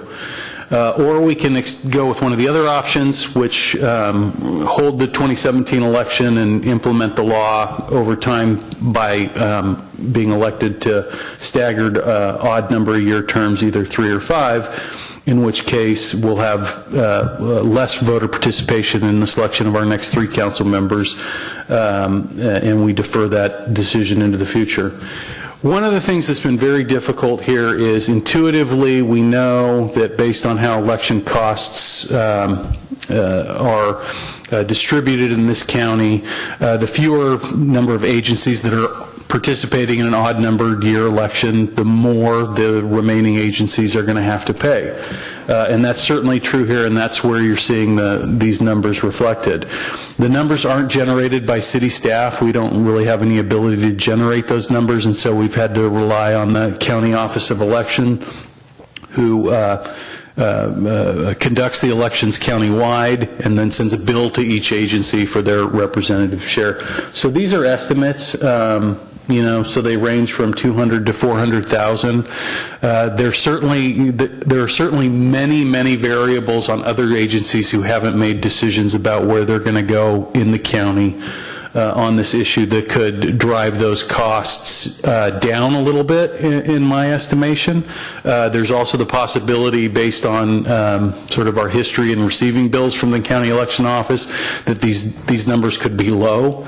It would not be the first time we've gotten estimates from the election department and then got the bill and seen a significant increase of maybe 10 to 20%. So, that's the financial data is the best information that we can provide you. But again, I think, when you're talking about elections, and this isn't a special election we're talking about, where, maybe we're electing to do something as a community very specific to us, or we're electing to move things around.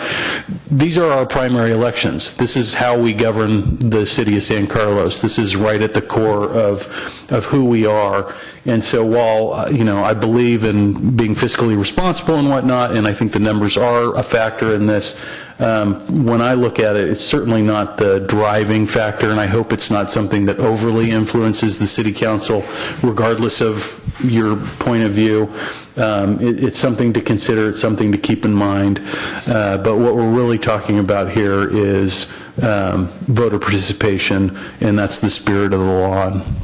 I just wanted to make sure that we went into this with the right spirit as a community, because we've seen in some other communities this issue actually turned into a negative, and I think this is actually a very positive moment for our democracy here in this county.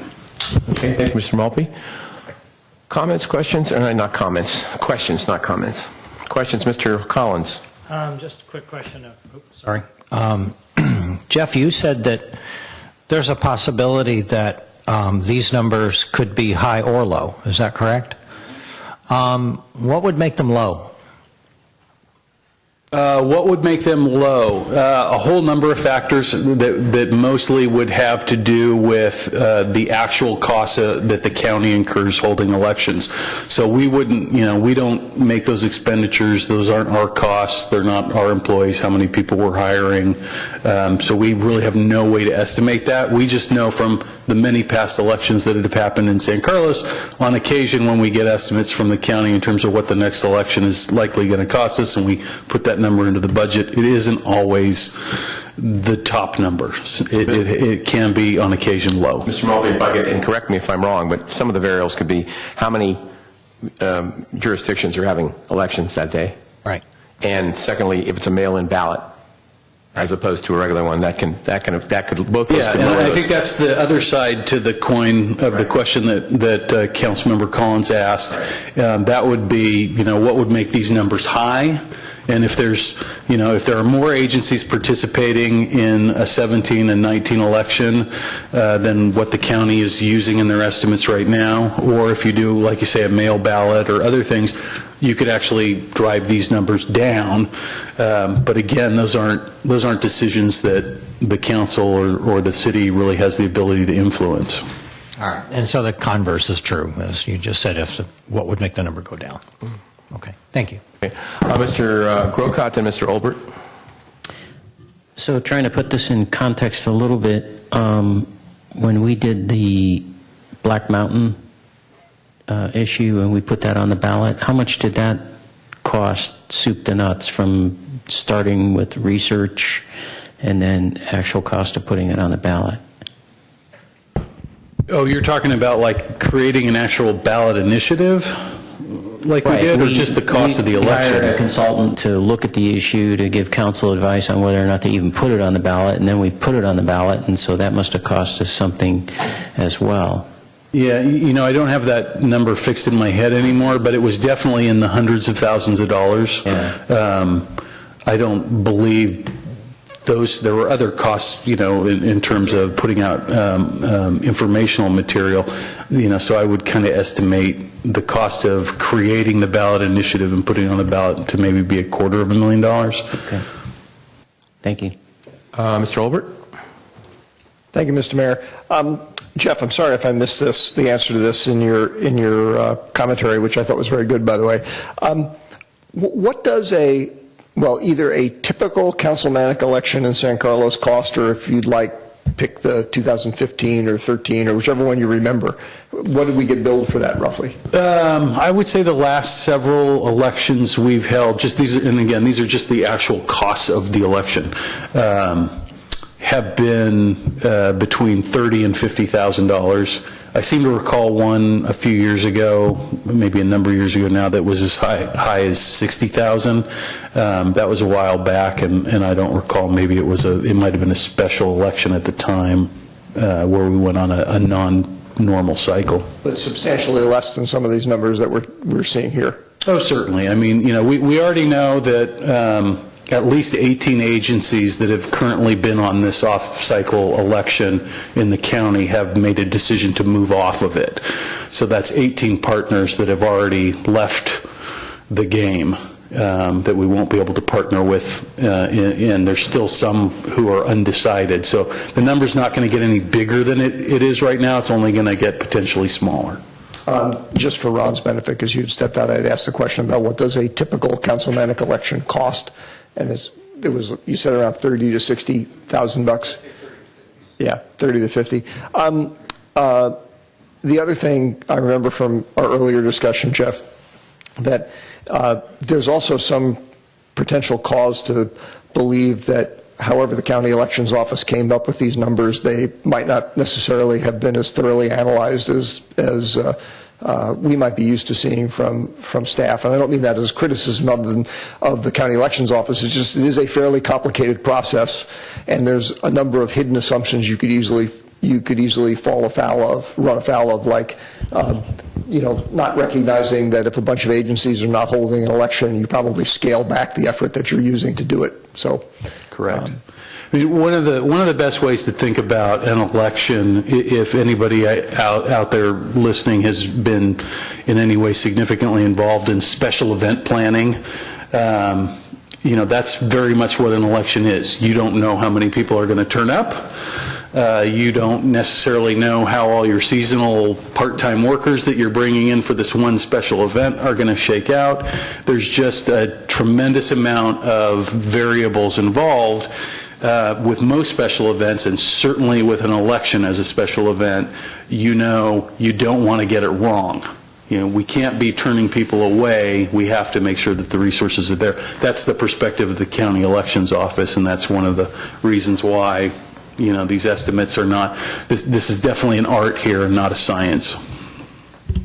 I just wanted to add, I was in personal contact with Mark Church, who was our, assessor, county clerk, recorder, and he sent me an email, and Crystal has talked to folks at the county, and I've talked to folks at the county, and as Jeff said, it's you can't pin it down. It's just really, really hard.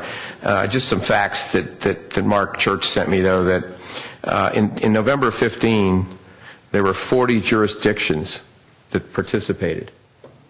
At this point, as far as I know, for a 17 election, and again, not everyone has voted yet, because I know Redwood City is discussing it tonight, the San Carlos School District, San Mateo, and Burlingame, correct me if I'm wrong, are the only ones that I know about right now that are going to have an election in November of 17. He also said in here that he's estimating a 9% savings for the city of San Carlos for conducting an election in an even-numbered year as compared to an odd-numbered year. Now, that 9% savings depends on, again, it's not actual of how many folks are actually, or how many jurisdictions are there. So just some other facts to perhaps confuse us even more. Any more questions? Yes. Okay, Mr. Grocott? I just want to, sorry. Between what we have on in our staff reports and then what's on this screen, I'm a little confused because, for instance, just looking at what's on the screen that everybody can see, option 3 says this option results in an estimated total cost of $350, whereas option 2 says this option results in an estimated increased cost of $382,000. I would think that means on top of $30,000 to $60,000 already discussed. So I'm a little confused here. Sorry, it was just the wording choice there, but the estimated total increase is what I think it should be saying. So in each of these cases, this is sort of if you choose this option, it's kind of the delta. So the total, the number will be different with option 2 and number 3. So with option 2, there will be 3 elections between 2017 and 2020. Mm-hmm. With option 3, there's only going to be 2. That's why there's the numbers are different. Increased versus the question here is, you have so much money in the budget right now, right? Is this on top of that, or is this the total cost of the election? This is what is going to be on top of what we already budgeted for. In each case. Yeah. All right. Any more questions at this point? Okay, we can certainly ask them later. This is not a public hearing, but is anyone in here wishing to speak on this item? All right. Well, gentlemen, what do you want to do? Want a motion? Can we? Well, yeah, go ahead. I'm sorry. Okay. I was going to say, might we, because there's so many options here, might we just have some discussion before we go to a motion? But it's up to the mayor how he wants to handle it. Let's hear. I think that'll sort of, in my mind, let's hear a motion if there's a second, and then we'll be able to talk about it. So, did you want to make a motion, Mr. Collins? I'll make a motion. I may need some help with this. I move to introduce ordinance number 1519. 1319, an ordinance of the City Council. 1519. I'm sorry, 1519, sorry. An ordinance of the City Council of City of San Carlos repealing existing San Carlos Municipal Code, Chapter 2.36, and replacing it with a new San Carlos Municipal Code, Chapter 2.36, elections, consolidating the city's election with the statewide election. And I guess that's the wording of option 1. All right. Okay. Is there a second to that? I'll second.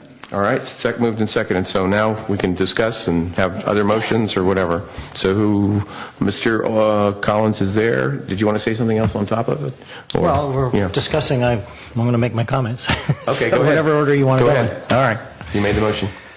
Okay, so I looked at all the options. I'm going to start with option 2. What I came away with is that it means you have elections. You have elections in 2017, 2019, 2020, and 2022. That's 4 elections over a 6-year period. It's the highest increase cost of $382,000, which could get lower. It could get higher. And it doesn't get fully implemented until 2022. So it's actually the second longest implementation. So I looked at option 3.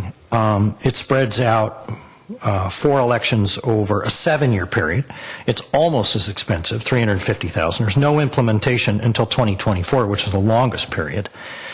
And then option 4, you have elections in 2017, 2018, 2020, 21. That's 4 elections in 5 years. And in 3 of these cases, you have elections in odd-numbered years, which was pointed out, you have decreased voter participation. And as Jeff pointed out, the whole underlying goal of this was to increase participation. We want to increase the participation in the democratic process. Secondarily, obviously, it is to lower the cost not only to the city, but to the county. And option 4 was not much cheaper. It was about $207,000. So then I look at option 1, which what immediately came to mind was an $18,000 savings. It is actually the soonest implementation, so it actually gets people full voter participation or the opportunity for full voter participation that much sooner. And then the other thing is that 18 to 24 jurisdictions have already voted this way, and I think the mayor pointed out there are 40 jurisdictions. So if you basically 75% of those people who've already voted have voted to extend the terms, which tells me that if that trend continues, who knows what happens to these numbers if we vote for one of the other options. Maybe they're low now, maybe they go up. I don't know. But the other thing that struck me is that we've when you have lower voter turnouts, and this seems kind of counterintuitive because people might be thinking, well, you just want to serve an extra year. Well, when you have an election in a lower voter participation environment, that favors incumbents. You always talk about people that, or you hear these arguments that, certain incumbents want a lower voter participation because people aren't paying attention. So they want an election where not many people show up because that means that, they get reelected. The other thing is that, every time we have a cost that we look at, whether it's construction or whatever, remodel, there's always a contingency built in. So one wonders, what contingency would the county have to build in? And by extension, what contingency would we as a city to have to build in? And so that unpredictable cost, in my mind, works against these other options. Also, we're entering a period, in my personal opinion, of economic uncertainty. We don't know what's going to happen on a national level. We've had a long period of growth. It's not going to last forever. So I'm just thinking that it quickly saves the city money. Money that we may be able to use for other things. We may need to, in a economic downturn. We've seen some of the severest downturns that we've seen just, 9 years ago.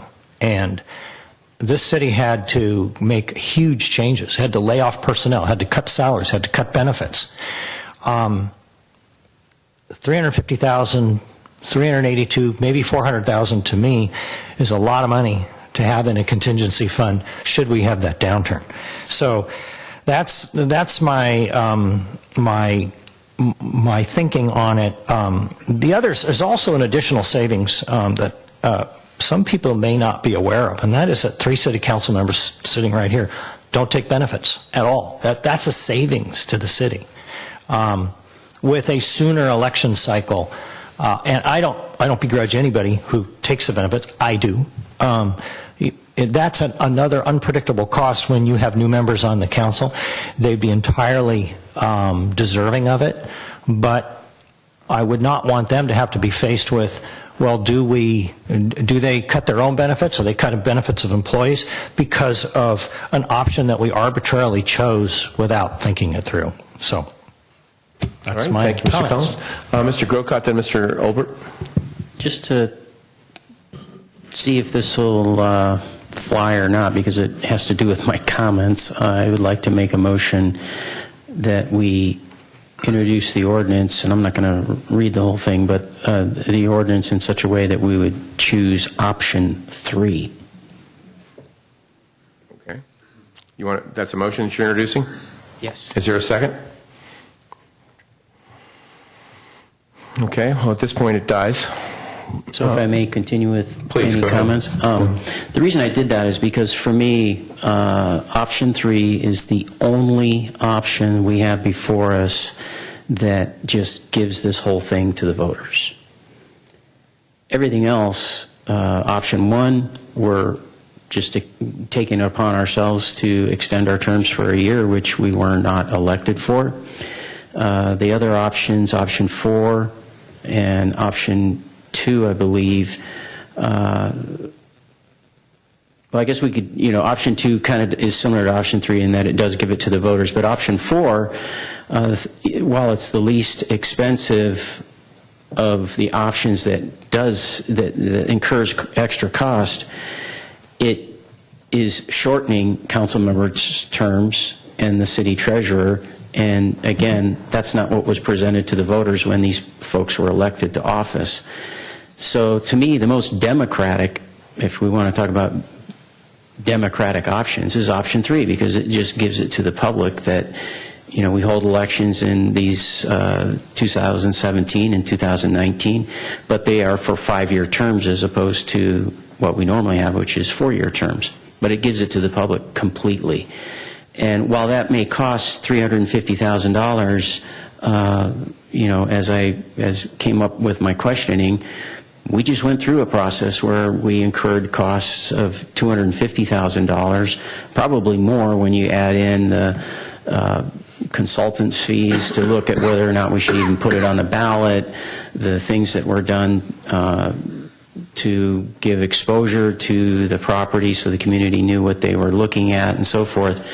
The bottom line is there are things that cost money to have our freedom and our democracy, and elections is one of them.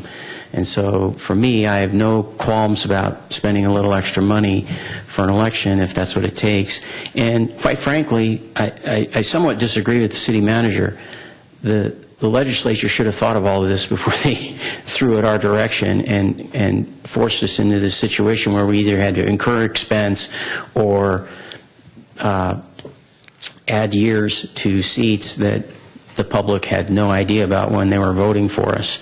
And lastly, I also disagree with the legislature's thinking on this, which is let's put all these elections on the same year so that we get more voters. I can tell you, historically, the year that drew out the most voters in San Carlos in recent history is one of the re-election years where Bob and I were re-elected, and between the two of us especially, we ended up incurring more votes than any council members have in any recent history, and that was an odd year election. That was I can't remember exactly, I think it was 2005.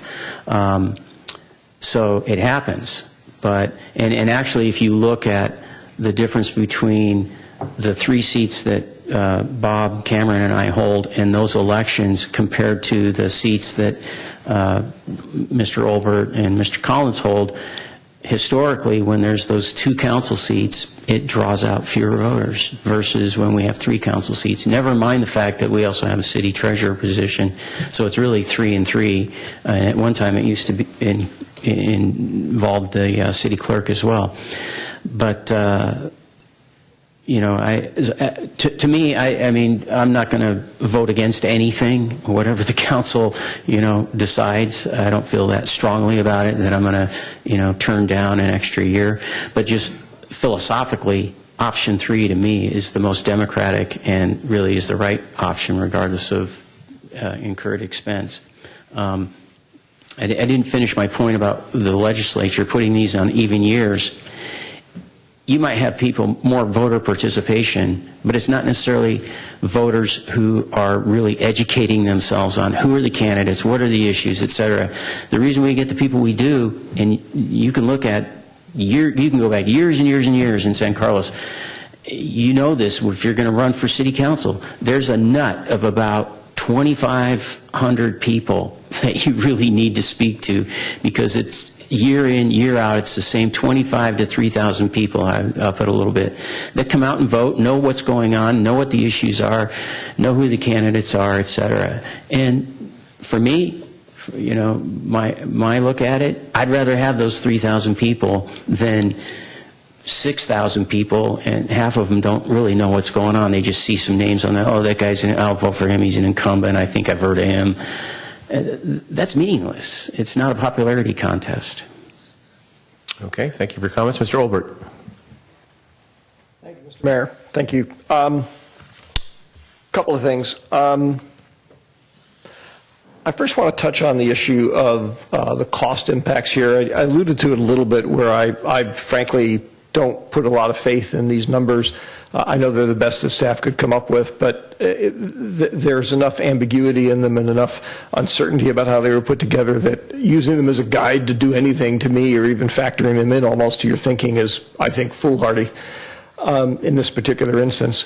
Beyond that, too, you know, the issue of costs in elections often comes up. Came up when I first joined the council, when Andy Klein had to stepped away, and we were debating whether or not to have a special election or to appoint somebody to fill out his term.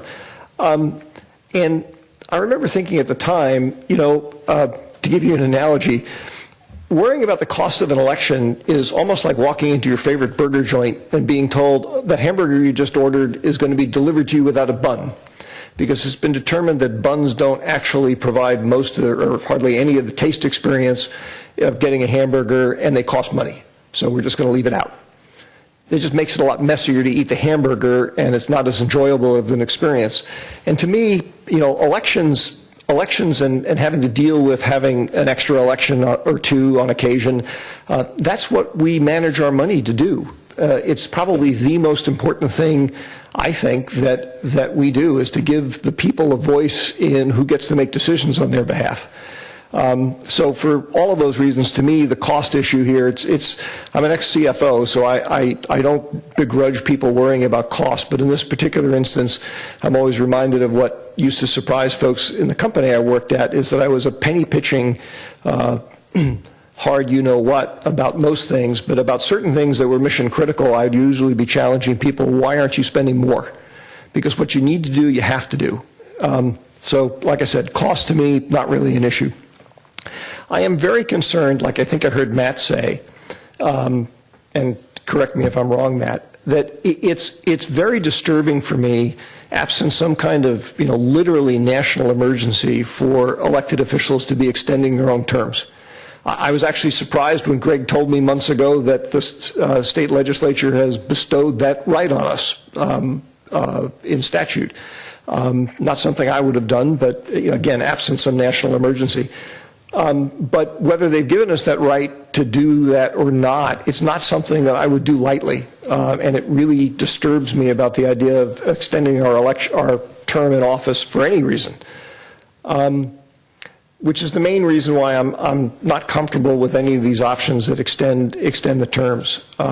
So I believe the option on the table is option 1, correct? Mm-hmm.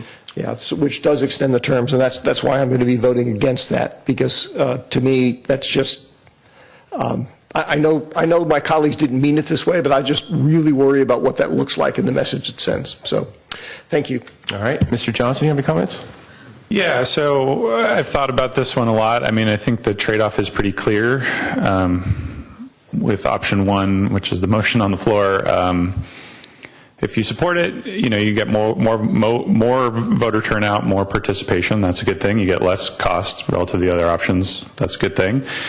The other side of it is it looks like you're giving yourself a perk, and so people may look at you sideways and say, what are you doing? And this is typical politician behavior. You're giving yourself a benefit that the voters did not bestow on you. So, like Mark said, that's, it's concerning to me, and I've kind of wrestled with this issue. And what I've been doing, this is an issue that has been sort of percolating throughout the county and throughout the state now for, 9 months or so. And the question is, is this an issue where it's creating a lot of public concern? As was mentioned, there's over a dozen agencies that have voted to extend. Recently, a letter was mailed by the State Board of Elections to every voter in San Carlos, letting them know that the community college district had voted to extend. I've talked to a lot of people and asked them, what do you think about this? Does this concern you? I haven't heard anyone say when I've reached out that this is concerning to them. I haven't received a single email on this. I don't think there is any public comment here wanting to talk about this particular issue. So my sort of sensitivity antennae have been out there looking for someone to say, hey, this is wrong, don't do this. This is a violation of what the voters intended, and I haven't seen that sentiment. And so given that, and given that I think it's, this option increases public participation and reduces the cost, and I generally support the idea of trying to increase voter turnout overall. In this case, I'm comfortable with option 1. I would say, just for the purposes of discussion, to Matt's comments, if we can't agree on option 1, my next best choice is option 3. So, but I'm okay supporting option 1. Okay, thank you. My thoughts actually just mirror. You said all the words I was going to say. I've spoken to some people and read some articles about the Burlingame Council. San Mateo has to do this because they're a charter city. They've got to go to the voters for some of this. The San Carlos School District felt that they were elected for 4 years. Burlingame, the same way. That was very, very evident in the comments, at least that I read in the newspaper. They were elected for 4 years, not 5 years. The greater participation, I didn't realize there was the disparity, quite honestly, that we had in the last few elections. I do agree with Matt that in 2005, I think when I first ran, it was your second time. Because of the number of people running and the quality of the people running, I think it got a lot more votes. But it's really difficult for me. I'm not one to, again, throw, as Mr. Obert said, being a former CFO, I'm not one to throw around nickels or hundreds of thousands of dollars around just on a lark. But it's really a difficult call for me on this one. And I'll see where we end up. If we don't pass number 1, I also would agree with Mr. Excuse me, Mr. Johnson, that number 3 would probably be my second choice. If I shouldn't say second choice, alternate choice. So, any more comments or questions? Otherwise, we'll call the question on number 1. All right, I don't see any, so call the roll. Councilmember Collins? Yes. Councilmember Grocott? No. Councilmember Johnson? Yes. Councilmember Obert? No. Mayor Grisilli? You guys are bad. Isn't it fun being there? Swing vote. Sometimes it doesn't pay to vote last. No, it doesn't. I was hoping it would be 3-1, and I wouldn't have to worry about it.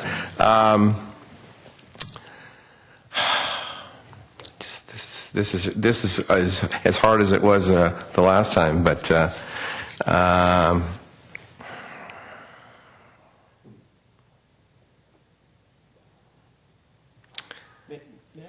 ahead. Just a comment sparked partly by something Cameron said. Cameron, I'm not trying to say you meant it this way, because I appreciate the fact that you're trying to get the pulse of the people on this thing.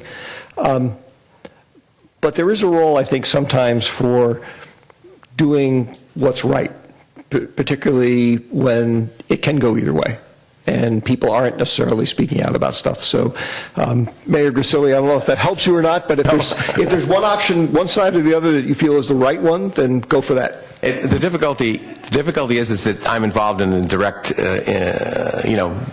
I'm directly involved for this item. So if I vote yes, then I'm extending my term, my personal term, 1 year. Granted, I might be extending your terms too. We're all involved. I understand, but the three of us go first. Yeah. Okay. Yeah. Like I said, that's the thing that's getting me going.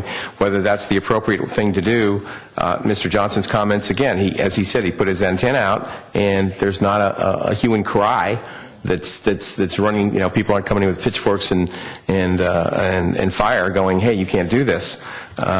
So it's an odd move. I don't mean to make this dramatic. I apologize.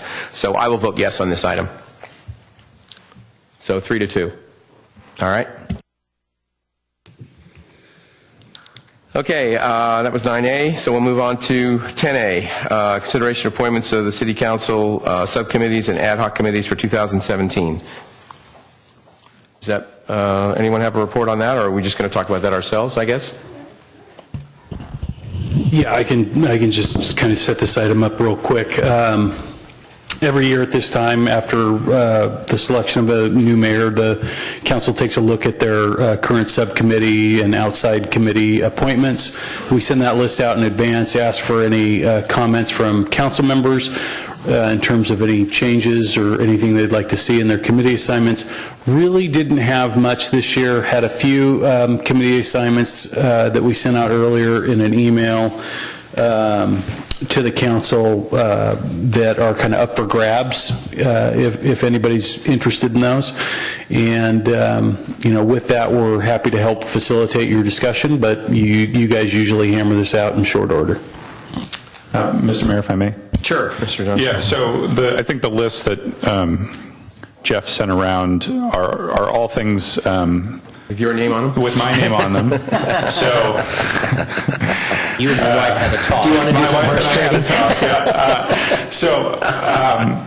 I enjoy serving in the capacities that I do. I felt that over the past year I was maybe a bit overextended, and I do have a full-time job and I do have young children. And so I was hoping this year to potentially take on a slightly lighter load if there was anything on the list that any of my colleagues wanted to volunteer for. Mr. Olbert, I'm sorry, your button's on, I think. Actually, I'm not sure if it was, but Jeff, are you... Mr. Collins, I apologize. Mr. Collins, I'm sorry. Mr. Collins' button was on. I apologize. Go ahead, Mr. Collins. I was going to say, if Cameron wants to give up economic development, I'd be happy to fill in for you. All right. That's one winner. And what I was going to say is I had communicated to Jeff that I'd be willing to consider either CCAG or the library JPA, or even both of them. Both, I might see if there's one that, like the Congestion Relief Alliance, that perhaps Cameron might want to take. But either way, those are the two I was interested in. Okay. I would be willing to take over the 2+2.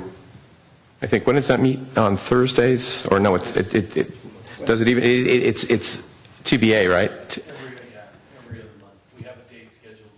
We do? Okay. Well, assuming the date doesn't conflict with another one of my assignments, I would probably be able to do that, 2+2. And if... and my intention was not to give up all five necessarily, but it was to say that those are available if there's enthusiasm. So... Well, like I said, Mr. Olbert's willing to take over CCAG. That's the more permanent one. That's great. And I'll take the 2+2, and Ron will take economic development. I have one question for Cameron. Is there anyone that's particularly onerous or burdensome to you that you might want some relief with? Well, CCAG is the one that meets in the evenings, and that kind of impacts the family schedule. So that's the one that I'm would be most interested in shedding. So. All right. Mark's willing to take that on. Same thing. Library JPA meets again in the mornings, but it depends on what day of the. Yeah, that one's not too bad. I'm happy to hold on to all right, that. You hold on to that one. Yeah. Then. Okay. So the only one is the parking subcommittee, and I can serve on the parking subcommittee because we don't meet regularly on that. So basically, what we have is the same schedule as last time, except that Mr. Olbert will take over on CCAG. Mr. Grisilli will take over 2+2, also Parking Subcommittee, and Mr. Collins will take over Economic Development Subcommittee. Is that right? Any other questions or changes? And if you go ahead. If you hear an applause that's coming from off that direction, that's my wife. That's your wife, clapping. yeah. My wife too. Maybe should I'll just say. Maybe I shouldn't have said anything. Thank you, gentlemen. I appreciate it on behalf of me and my wife and kids.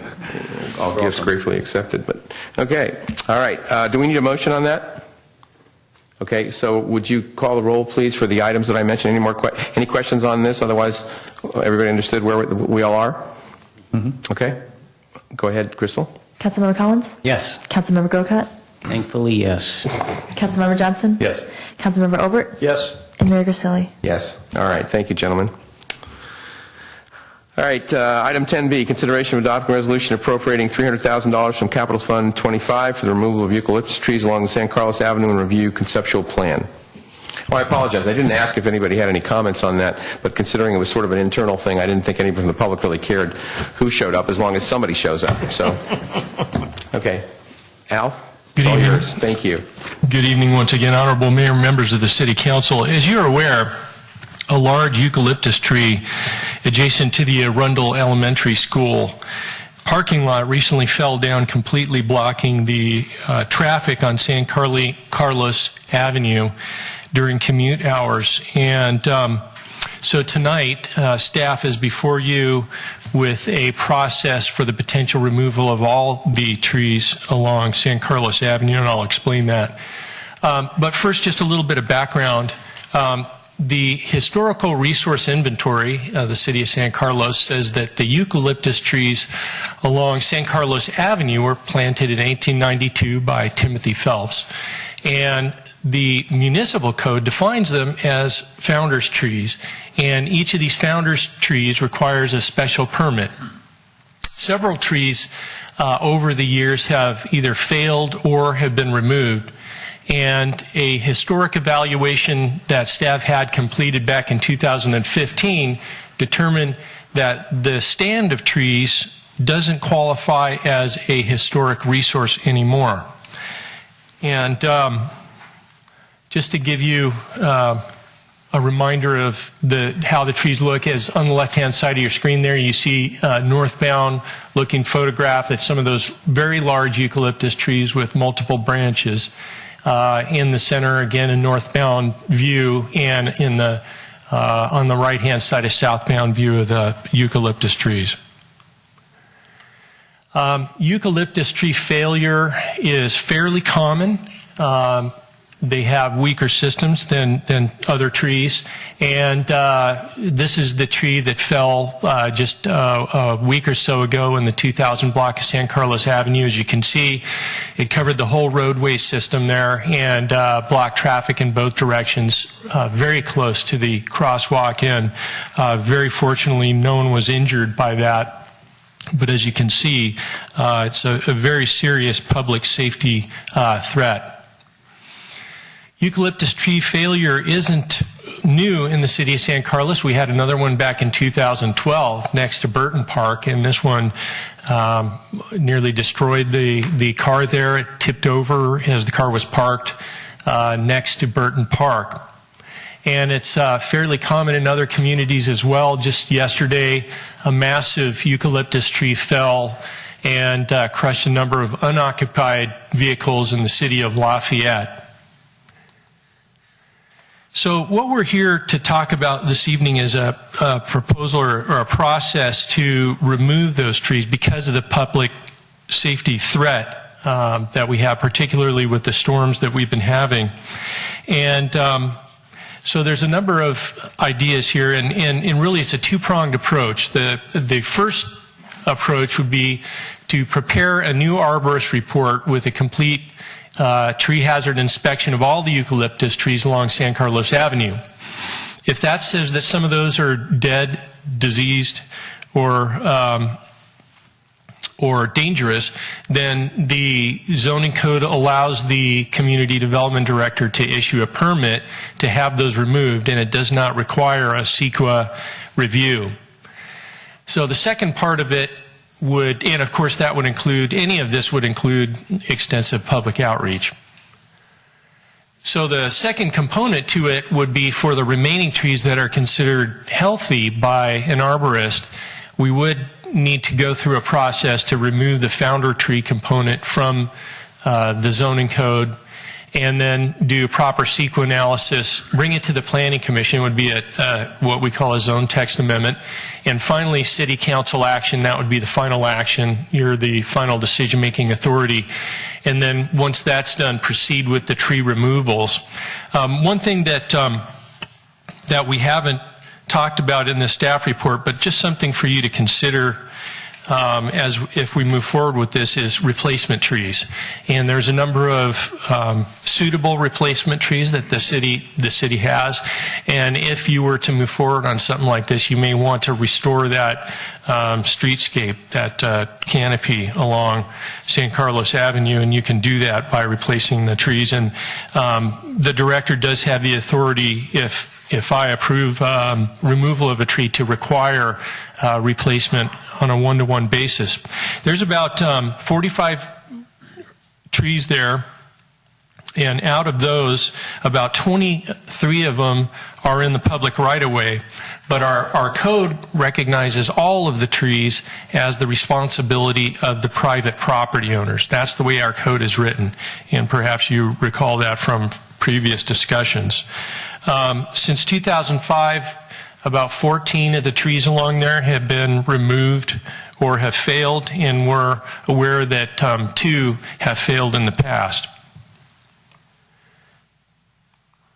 And in terms of the budget, tree removal, we estimate is about $10,000 per tree. And again, there's 45 trees, so that comes to about $450,000. Plus, we put a contingency in there. Some trees will cost less, some trees will cost more. So the total estimated cost is approximately $500,000. And there's a current budget, a CIP budget, for the removal of some trees along that area for in the $200,000 for that CIP. And then the requested appropriation tonight would be $300,000, bringing the total to $500,000. And that concludes the staff presentation. I'm available to answer any questions. Questions for Mr. Savay? Mr. Collins. Thank you, Mr. Mayor. You said that the remaining healthy trees would have to go through this founder tree process.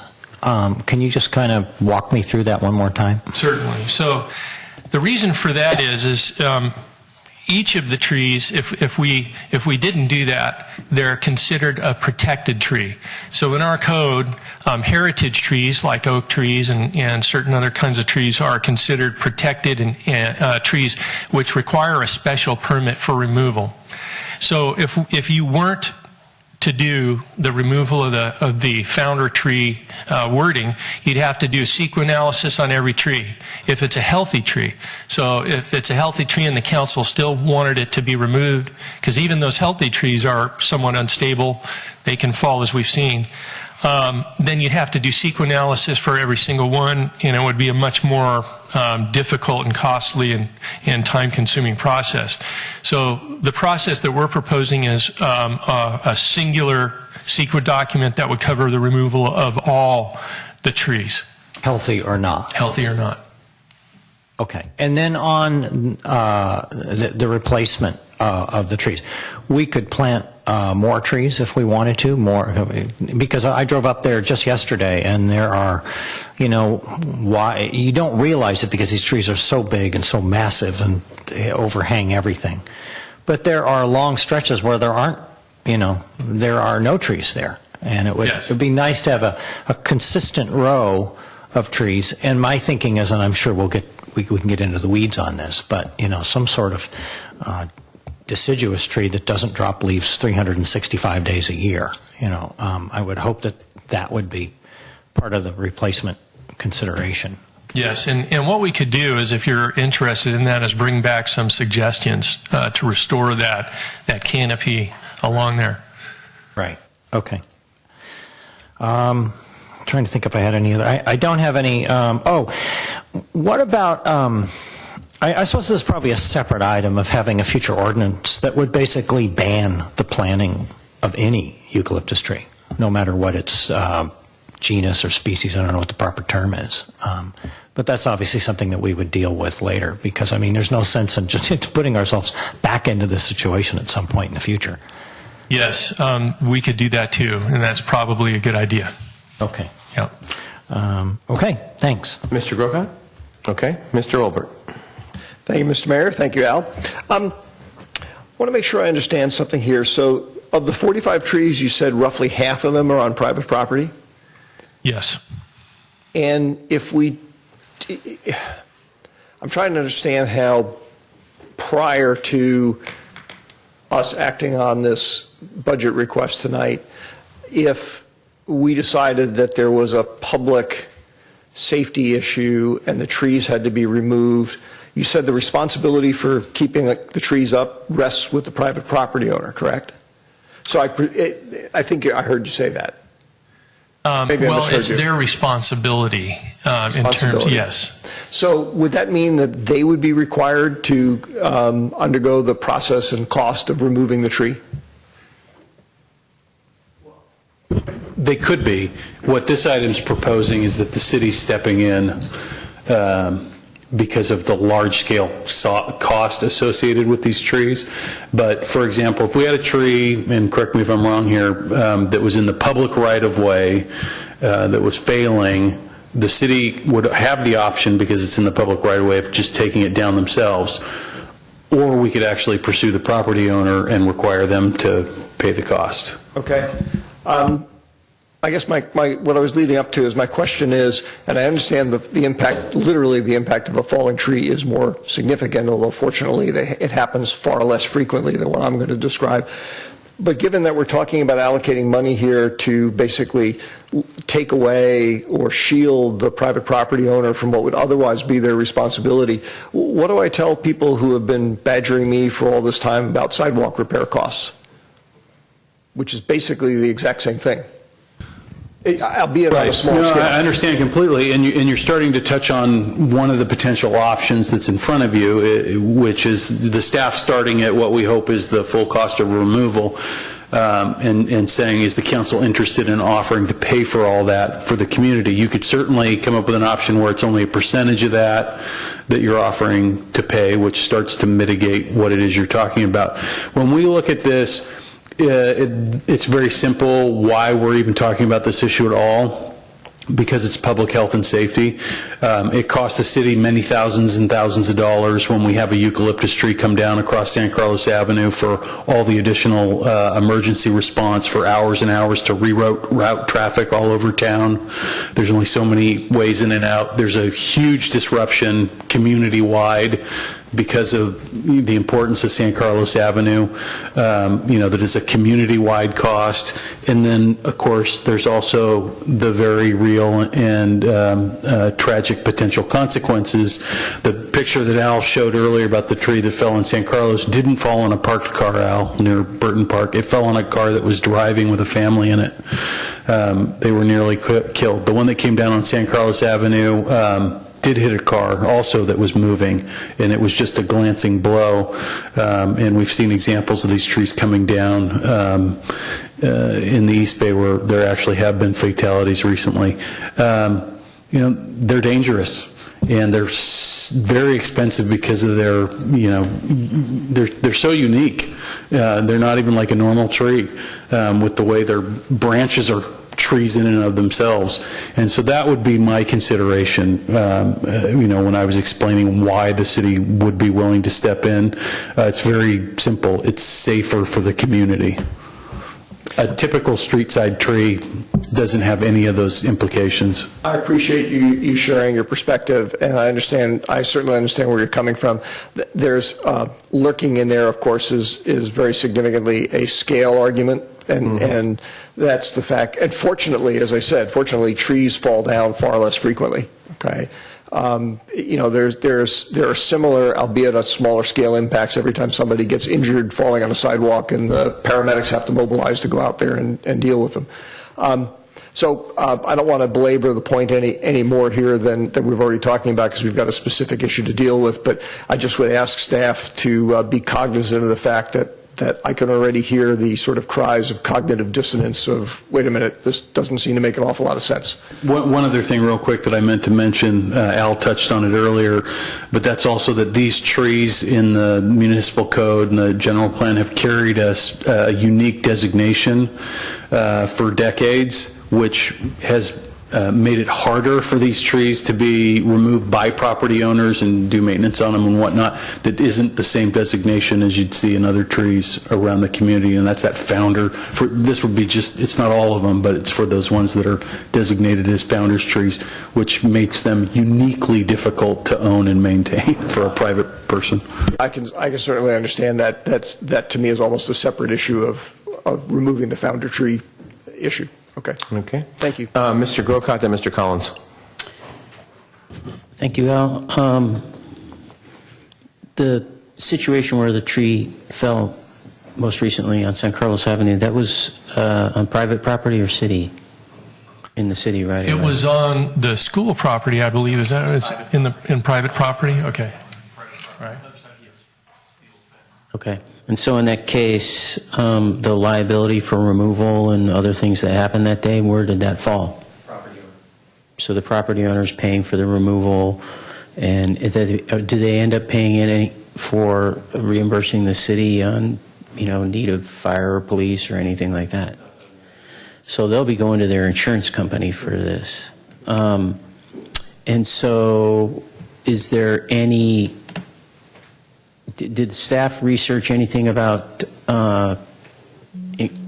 reducing some of these costs by working something out with the property owner where they have to pay, maybe, and if they do, they go to their insurance company and see if they can recoup, I don't know why this is going in and out, recoup some of their costs that way? Yeah, we didn't do that research yet. Did not? No, we did not. Yeah, but we could still do that. We could. As a part of it, okay. And then last question, I know we removed the black bark eucalyptus. That was, along Burton Park. And now we've got these on San Carlos Avenue. Other locations in town where we might have trees, especially next to the roadway, next to the right-of-way, like we do on San Carlos Avenue? Is there anywhere else that exists that we know of? I'm trying to go around the city in my mind. There probably are, and we can take a look at that. We haven't done that most recently, but I'm sure there's probably other locations. There's a large grove on the Black Mountain property. But that's on the property. Yeah, it's a ways away from the road and kind of behind houses. But having said that, I think Al might be right. If you think up in that neighborhood off of Coronado and that area, there might be some others that are right next to the roadway. Mm-hmm. Yeah, okay. So we might be visiting this again beyond these. Could be. Could be. Okay. All right. Thank you. Sure. Mr. Collins? Thanks, Bob. I was sitting here looking at Yvette and thinking, what would Randy be saying or thinking? But that leads to my question, which is, have any homeowners contacted the city and in the past and asked the city to remove a tree or help them remove a tree or contribute to the cost of removing a tree? The city has not contributed, to my knowledge, to the removal of a tree, but private property owners have applied for permits in the past to remove trees. There's been about 14 that we believe have been removed over the years. Non-binding, but what's your sense of how many homeowners in that area would be willing to allow the city to take them out? My understanding is there's a number of folks in the area there that would support that. And the last question is, when I'm thinking of these trees, and I think when I was reading the report, it seemed to be focused on from Cordilleras to Plymouth, right? But there's also some trees just on the other side of Cordilleras on the El Camino side. Or would those also be included? They're kind of on the edge of that little medical park. Prospect, not Cordilleras. It's Prospect to... Yeah, that seems about right, yeah. Okay. So those would be included too. Okay. Thanks. All right. This, again, is not a public hearing, but is there anyone wishing to speak on this item? All right, seeing none. I'm sorry, I didn't see your hand. So, go ahead. Ma'am, miss, come on. You get to step up to the microphone. Well, that's okay. It's your first time. Sure, go ahead. Presentation, which was the cost of replacing the trees factored into? I don't think so. No. Okay, so that was just hasn't been. Yeah, this is just the removal cost. Yes, we'll have to appropriate some other money for that. No problem. Thank you for participating. Not a problem. Don't be worried about it. All right. Entertain a motion. Mr. Mayor, I will, let's see, I move to adopt Resolution 2017-8. A resolution of the City Council of the City of San Carlos appropriating $300,000 from Capital Fund 0025 for the removal of eucalyptus trees along San Carlos Avenue. All right, it's moved and seconded. Any further discussion? Yeah, question. So looking at the resolution, I see nothing on the historic designation that we talked about. Do we need something like that in here now, or that we're going to visit that later? No, we'll bring that back. Bring that back? Yeah. Okay, very good. So this is only the appropriation tonight, but there's a lot of background information, obviously. Anything else? Seeing none. Crystal. Councilmember Collins? Yes. Councilmember Grocott? Yes. Councilmember Johnson? Yes. Councilmember Obert? Yes. And Mayor Grisilli? Yes.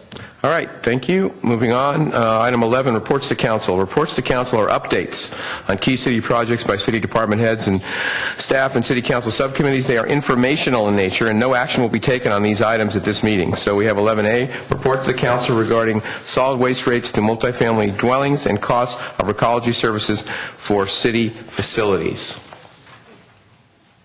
Mr. Walter. Good evening, Mr. Mayor, members of City Council. Jay Walter, your Public Works Director.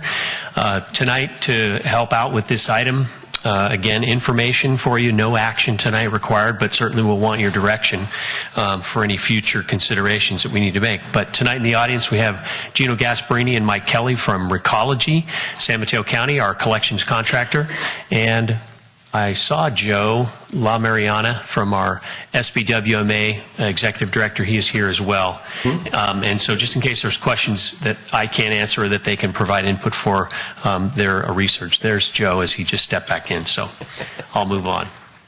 So to give the council and the public a little bit of background again, as it related to the 2017 solid waste rates, back in September, the council reviewed several options for the 2017 solid waste rates.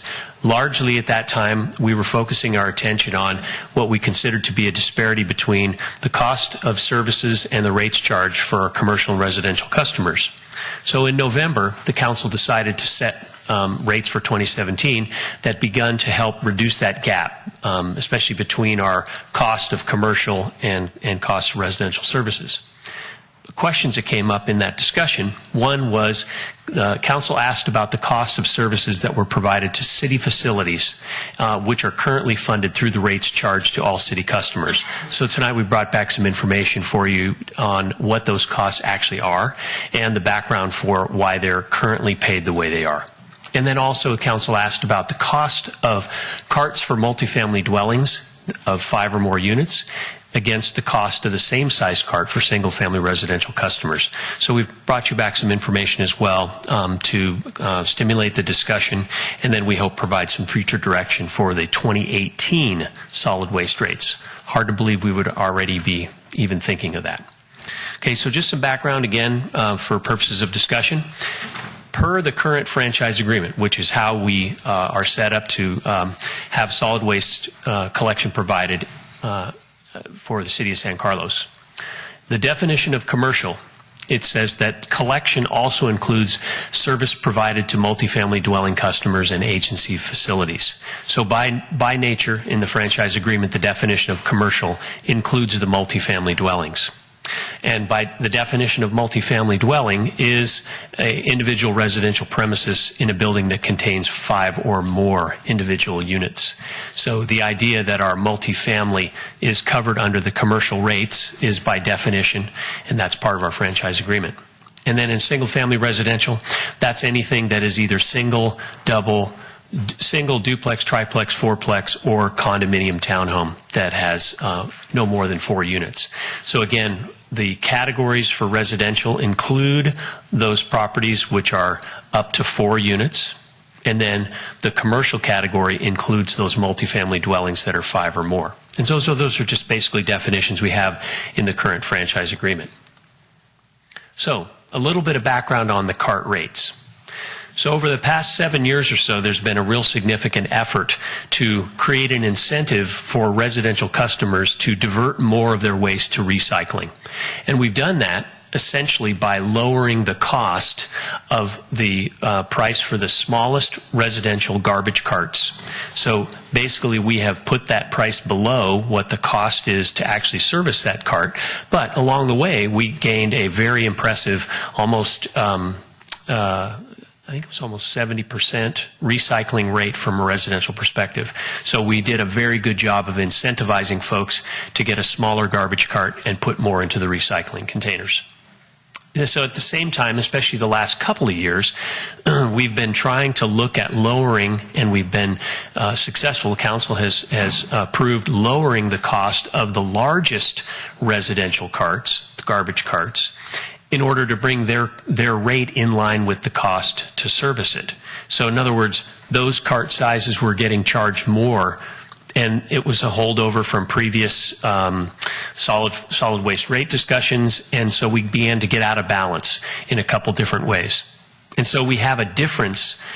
As a result, now we have a difference in the rates for the same size carts for single-family and multifamily customers. That's the end result of the data that we've collected. So just looking at this data, there's a lot of numbers on the chart, but let me bring your attention to a couple of points that we can begin our discussion.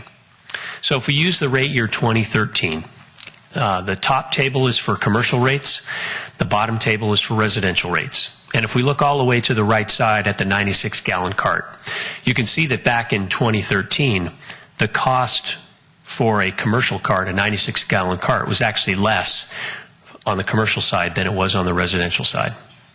So as I talked before, we began to make adjustments on the residential side, and we look at what the current 27 rate year charges are, and we look and we see that on the commercial side we've virtually had no change in that 96-gallon cart. And that's because we've largely left the commercial rates untouched over the last 5 years while we focused on trying to create incentives on the residential side. And then we look at the 96-gallon cart on the residential side now, and we have adjusted that rate down in order to try to get it closer to the cost for providing its service. So in this picture, you can see how we've had changes in that cost for that residential cart. And that's one of the issues that came up from the discussions we had in November. Why is the cost of that commercial cart, which is exactly the same in terms of it's a 96-gallon cart, and it's in place in both residential and multifamily dwellings, why is the cost different? And so only offering information about the way the solid waste rate discussions have gone in the past, we have kind of graduated our way into some differences in the cost of that cart. So what's the difference between the service provided on the residential versus the commercial side? That is, what would be provided for multifamily dwelling units. The chart has a lot of the similar services that are available, such as the choice of the garbage cart size. You can pick whichever size you want. You're going to pay the current rate. You can get additional recycling and organics carts for an additional charge per cart, both for multifamily and single family. The single family residential has a one-time per week pickup. That's included in its cost. For the multifamily dwelling size, there can be multiple pickups per week, but they're paying for those additional costs. The backyard collection services, the attachment Q, as council knows, is those special services that are provided on a subscription basis only by those customers who want them. They're both available to single family and multifamily customers. And weekend service, it's not available to residential customers, single family residential, but it is available for multifamily dwellings with 3 or more pickups per week. So some differences and some similarities. But where I want to focus your attention is that for single family residential collection, the occupant has to place the carts at the curbside. And essentially that's the price that you pay. So if you want to have the Recology staff come and pick your cart from behind the fence, bring it up to the front, load it onto the truck, and then put it back, you're going to pay an extra rate for that. But right now, our single-family residential customers are required to put their carts at the curbside in order to have the trucks be able to come along and service those carts very efficiently. There's a much higher rate of service. The number of carts and residents that can be serviced on the single-family side is much higher because the driver doesn't have to get out of his truck and move the cart around, except probably occasionally he does if there's something in the way. But bottom line is it's meant to be efficient and the carts need to be placed there. For the multifamily dwelling side, they have no requirement to put the carts at the curbside. They have up to 50 feet where the carts would be serviced, and that means the Recology driver would get out, go get the carts, get them ready, load them into the truck, and then he would put them back. So there is a little bit of an advantage from a multifamily dwelling standpoint with the rates that they pay for the placement of the carts. So there is some ability for them to not worry about whether the carts are all the way to the curb and the truck, the driver of the truck is still going to come get them. He's going to dump them. And so that's possibly a reason why our costs are slightly higher or have been slightly higher on the commercial side. And then in the single-family residential category, each unit must have a cart. That's a price that's paid. But on the multifamily side, the units that have more than 5, they can have up to 5 units per 96-gallon cart. So there is some distinction between every unit having to have a cart that they must get to the curb versus the apartment dweller, the condo dweller can actually take his waste downstairs or wherever the waste bins are located and simply put it in there without any worry about getting it out to the curb on the day of collection. So there's some distinct differences between the single-family residential and the multifamily dwelling services that are provided. And as it relates to that, ultimately leads to differences in costs. Any questions on this discussion about the cart prices for single-family residential versus multifamily dwellings? Any questions from the dais? Okay, I guess we'll move on to the second part. Thank you, Mr. Walter. Okay. So the next question that came up at the November discussion was in regards to the city parks and facilities collection services that are provided. And that's a good question because we do have a number of city parks and facilities that have to be serviced on a weekly or more frequent basis. So in the current franchise agreement, those costs to service the city facilities are embedded in the rates charged for all of the collection customers in San Carlos. And when the request for proposals was issued for the current collection contract, this particular paragraph was included, which gave the agencies the discretion to leave those costs to be embedded into the rates for all the customers within the city, or they could have taken them out and caused them to be paid separately. And so at the time this RFP was issued, I presume, since I wasn't here, that there was some discussion at the city level about this, and it was determined to leave those costs and have them embedded in the costs for all the other ratepayers in San Carlos. So that's kind of the history of the decision about why the costs are not separated out now and paid on a separate bill from the city. So how much are those costs? So right now, with the help of Recology staff, we kind of teased out all the different city facilities and what services are provided and what frequency they're provided at. We came up with a bottom line of about $194,000 annual cost for collection services at our city parks and facilities and the city cans that are all around the downtown in particular, and at some other locations in the city.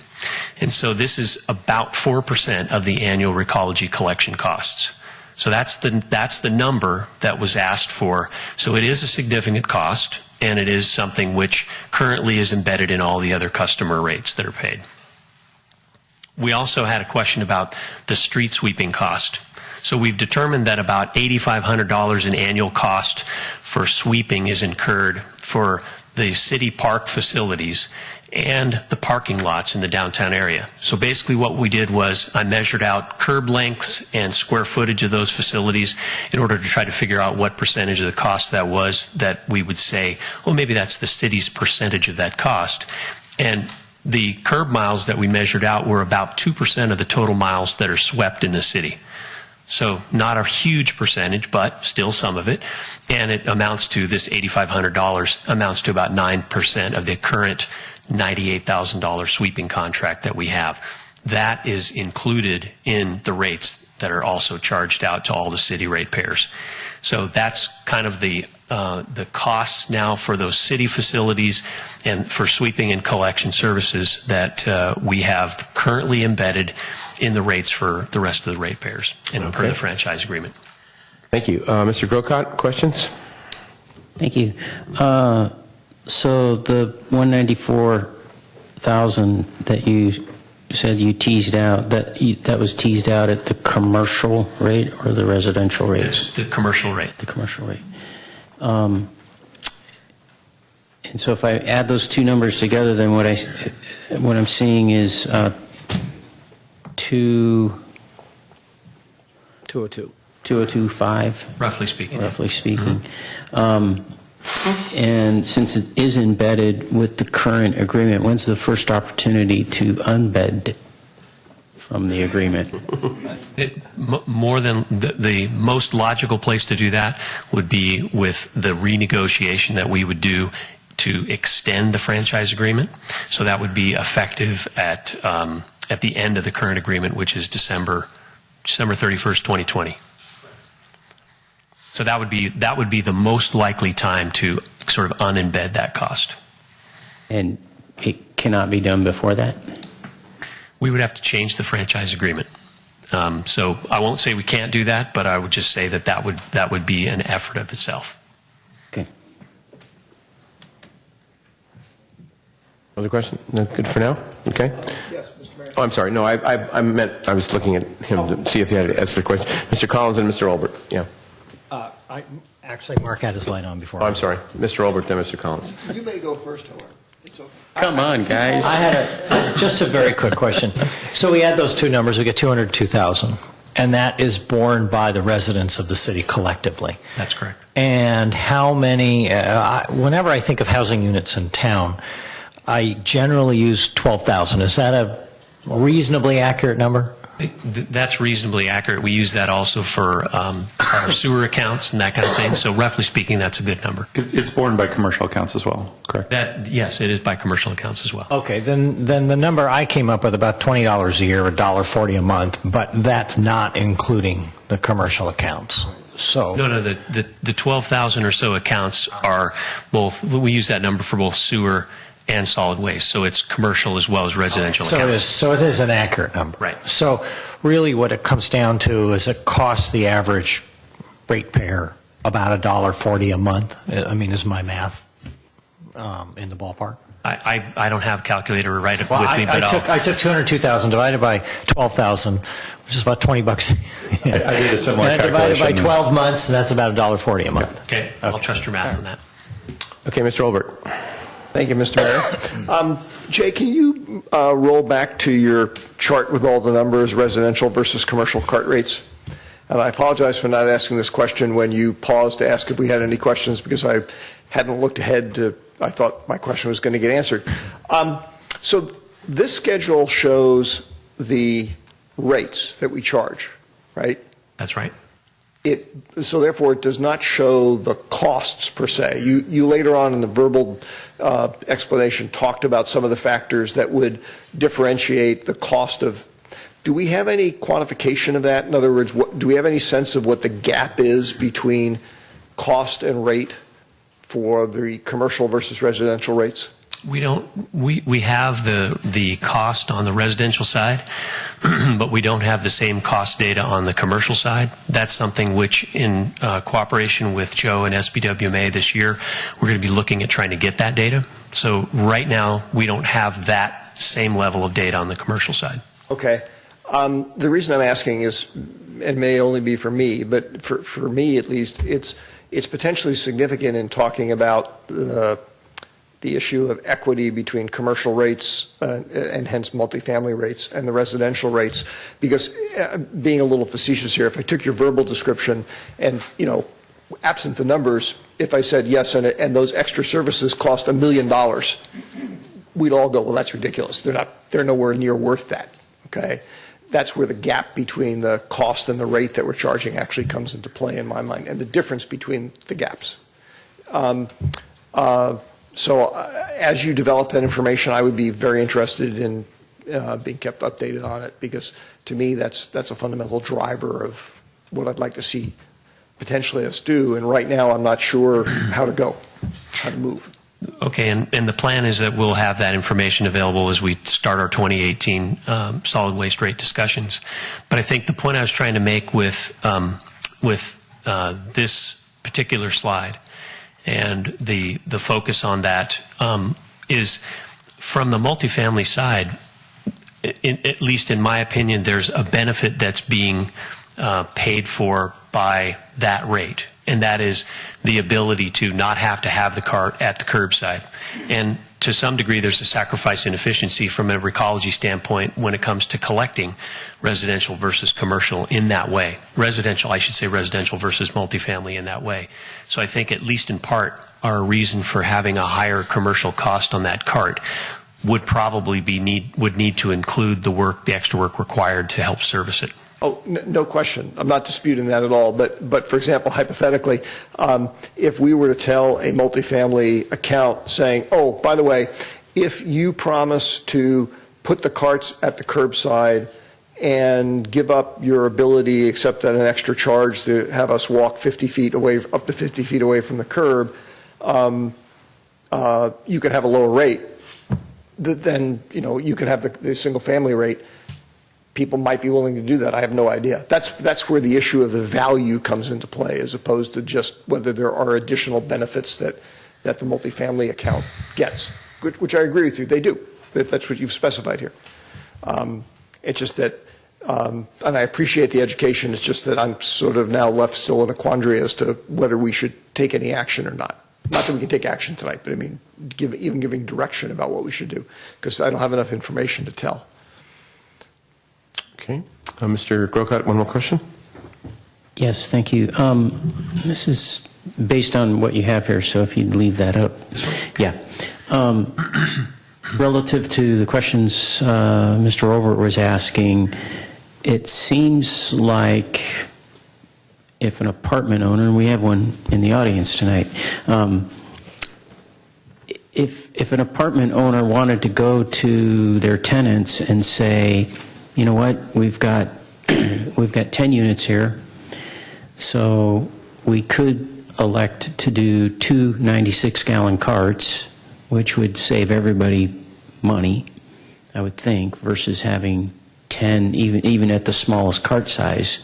It would save those residents some money on their garbage fee, as long as they could all fit their garbage and agree to share those 2 96-gallon carts. Is that partly what you're saying here with this up to 5 units per 96-gallon cart? That opens up that option, does it not?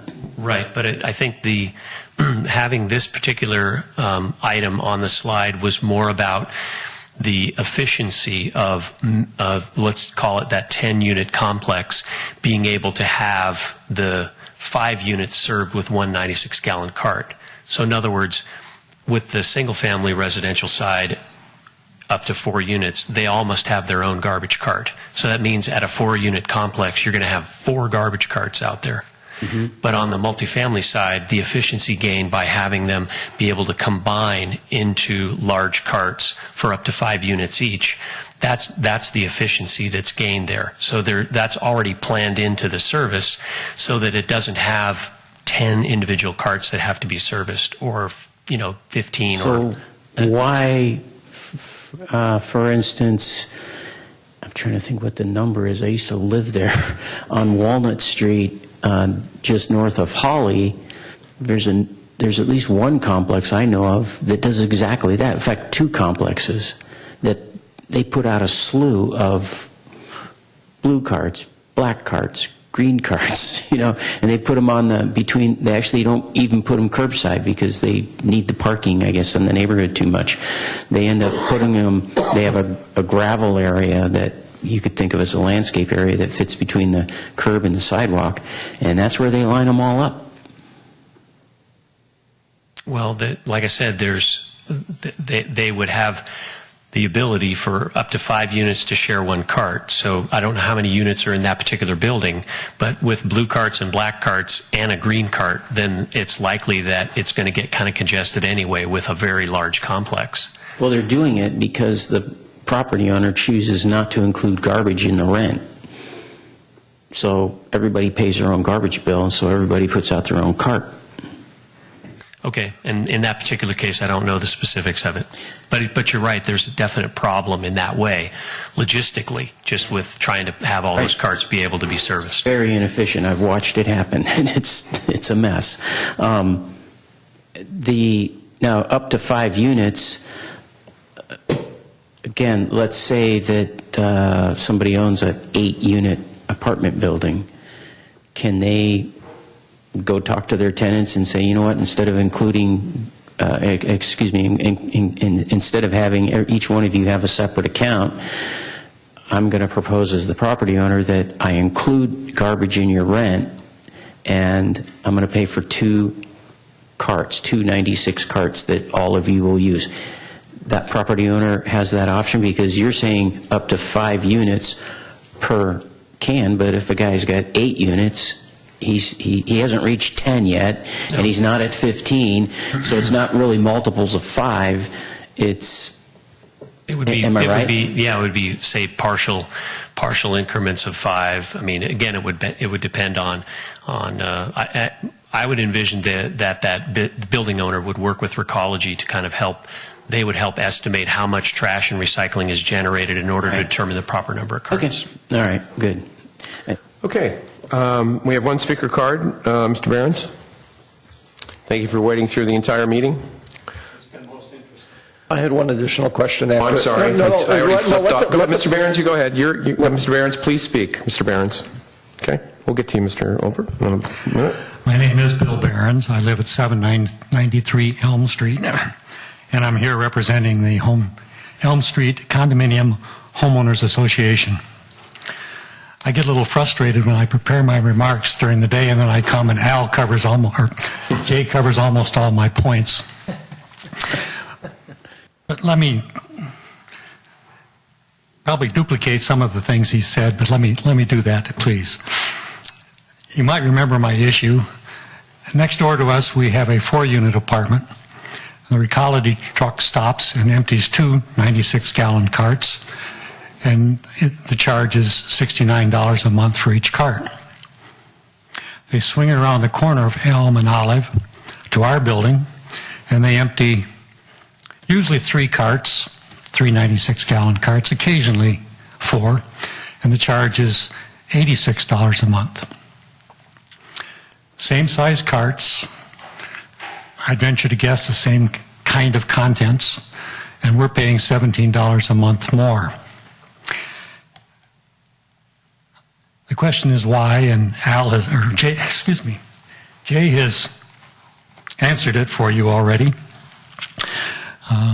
In the franchise agreement, the definition of multiple family dwelling is the one that's our building, more than 4 units. And we're commercial because by the definition of commercial, which says it's a business activity, and I'm quoting that phrase, we're included, and I think that's a little bit arbitrary. I've contacted Recology, and I think I've been assured that they'd have no objections if that definition was changed. The last sentence on page 1 of your staff report is the one that's of concern, which says that multiple family dwellings will be considered commercial. Equal treatment is all we're seeking. Residential waste is really the same, regardless of whether it's a single-family dwelling or a four-family dwelling or a larger dwelling unit. I left your November or December meeting with a sense that you wish to at least consider, I want to say now, not at the end of this year, treating us residential customers more equally than are being done at the present time. I didn't feel the staff report really addressed that issue as I expected.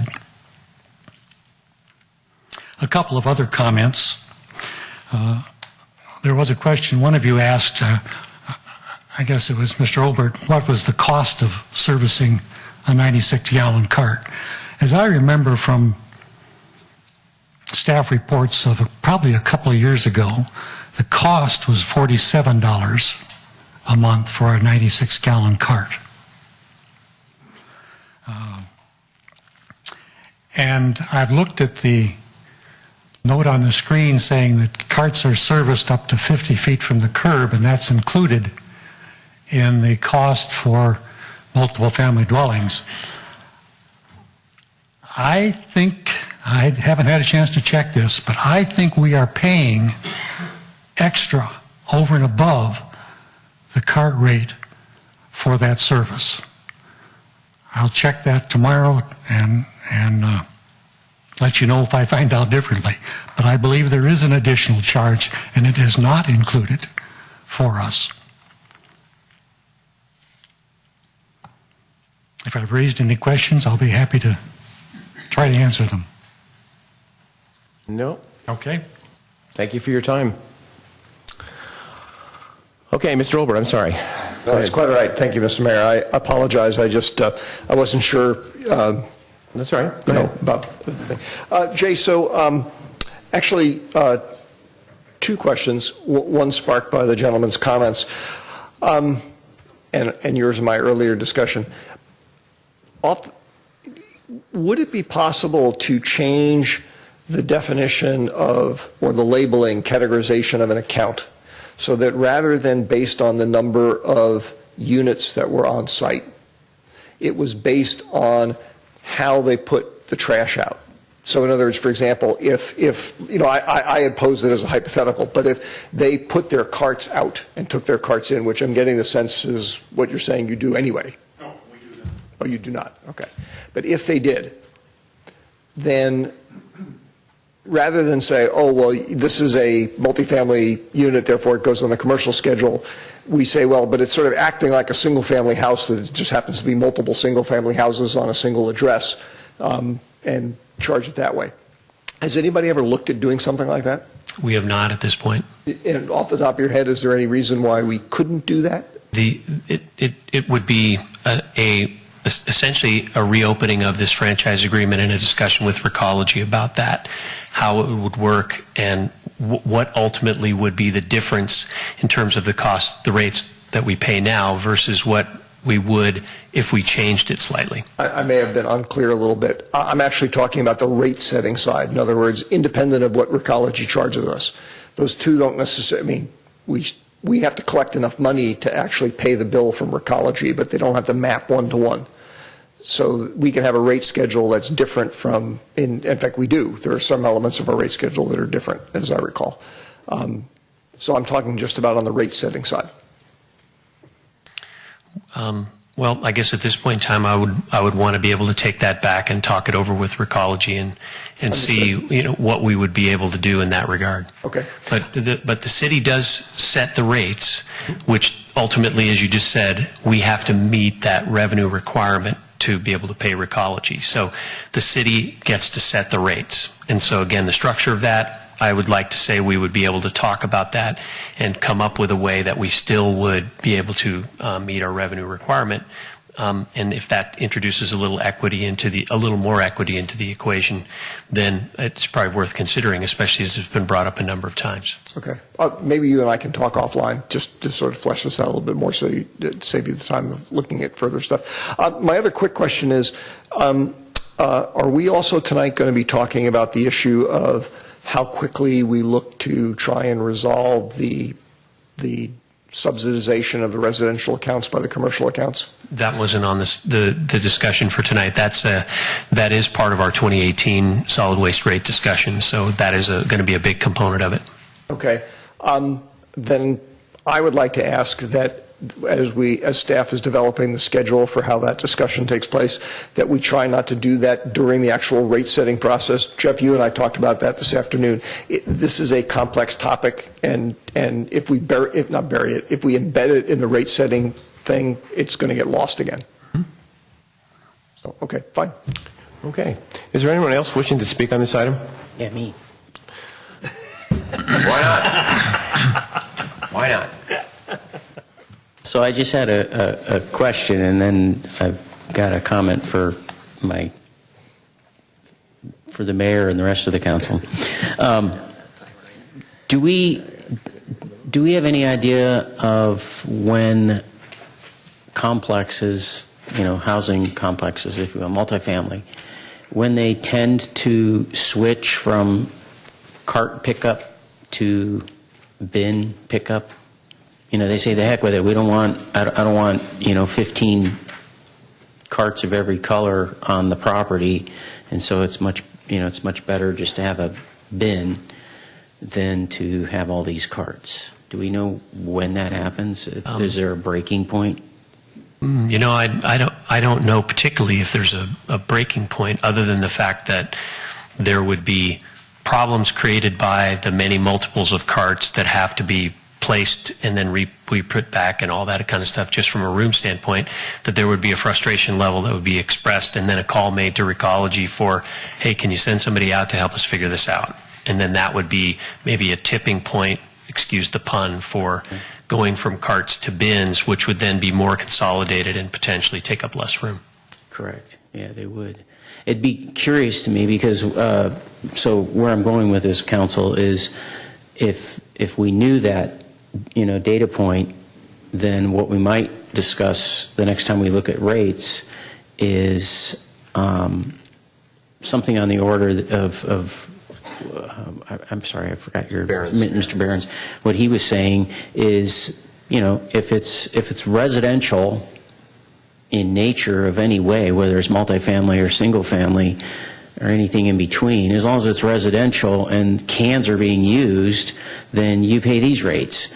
And as soon as a residential complex switches over to bins to me sounds more like what you see, behind restaurants, and, although I've seen some restaurants that use cans as well, but, once you move over to that bin category, now you're paying some kind of commercial rate, which is probably, per pound cheaper when you're putting things in a big bin, I would guess. I don't know. But that would be the dividing point, and we would just, next time we look at our rates, that's the way we would set them. So the idea being that if it's carts, it would be essentially like residential.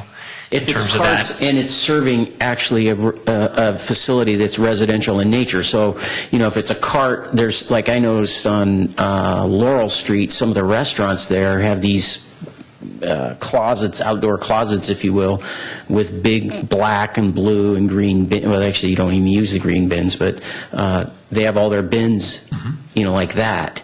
And they look like the same things we use residentially, but that's obviously a commercial service. But if it's some kind of multifamily residential complex and they're using cans, they get charged residential rate. Something that we can explore that for 2018. And then if we can have that information and look at it when we visit the rates. Okay. All right. Thank you, Mr. Walter. Okay. Sorry, Mr. Mayor. No, that's all right. Before long, I'll be back with the 2018. I just personally can't wait. But anyway, Mr. Behrens, thanks for coming. All right, we have 7F. So, Mr. Grocott. Let me find that and see what that is. There were two things. I Right, think F is... and K, yeah. F is the 100% So on airborne. F, I was just wondering, so this is to adopt an active unit with the 101 Airborne Division through the Americans Supporting Americans Adoption A Unit program, and I'm just wondering, could we, that seems like something that we should do publicly with it on the agenda, and maybe have somebody here from the unit to accept our resolution or whatever this is, our action. So that's the only reason I Well, pulled Chief, it. you want to just speak to that? I don't think there's any problem if someone wants to come after. Chief, you're the contact on this one, I guess. Right. I think we've just recently got designated the unit to get. I'm not sure what their status is right now. I'm not sure where they're at. But as we get through this, there'll be plenty of opportunities, I think, for us to bring the unit or have somebody come here and stuff. So I think we can do that. That was my only concern, that this was done on, I understand. Yeah. Okay. Now, before we vote on that one, how about K? And Mr. Wait a minute, I have a question of Okay. Mr. Rothus. Sure. Sorry. That's all right. It's not a problem. Sorry. Once this program gets starting, will you be, I would assume you'd be welcoming community volunteers? That would be yes. Right. I know of one. I happen to live with her, so. Okay, very good. She would be interested. All right. Once she finishes her current substitute teaching gig. Thank you. Thanks, Thank you. Chief. All right. Appreciate it. K? Mr. Grocott. So that's the last one? Right. Yeah. And so I pulled this only because with the rains and the damage we're seeing to our streets in San Carlos, I know personally I've been getting questions from people about, when's the city going to repair the pothole that's in front of my house and that sort of thing.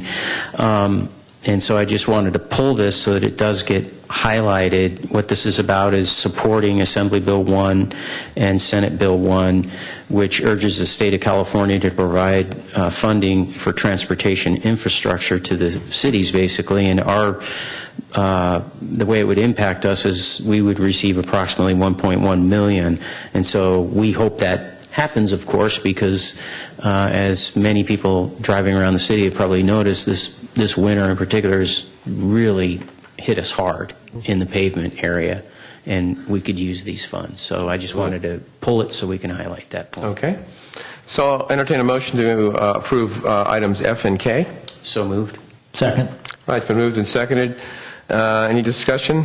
Seeing none, roll call, please. Councilmember Collins? Yes. Councilmember Grocott? Yes. Councilmember Johnson? Yes. Councilmember Obert? Yes. And Mayor Grisilli? Yes. Okay, and flipping the next page, council communications and announcements. So, Mr. Johnson.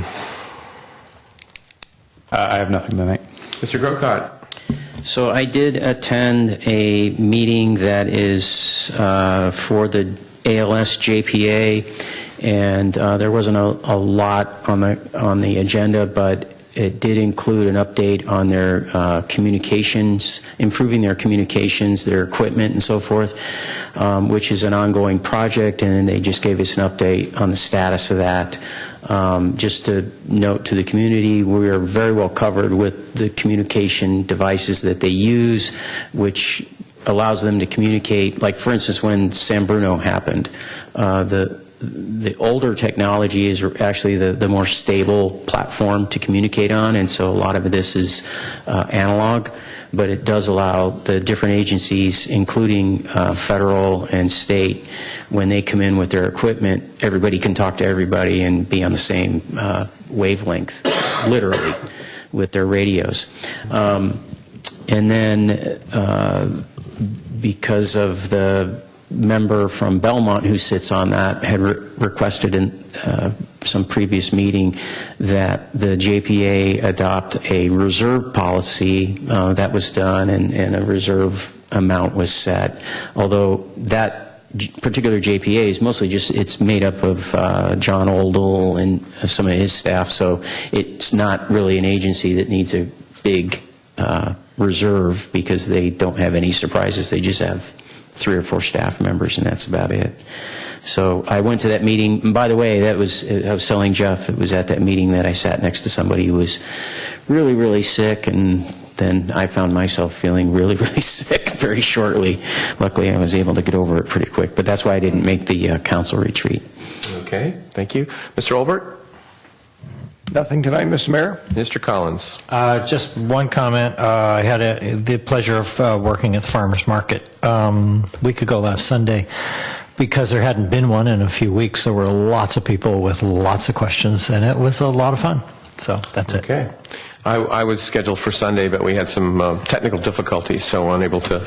I was there, and Mr. Savay was there, but it didn't quite work out. So It's too bad because I showed down shortly after you left with a lot of questions. Why am I not surprised?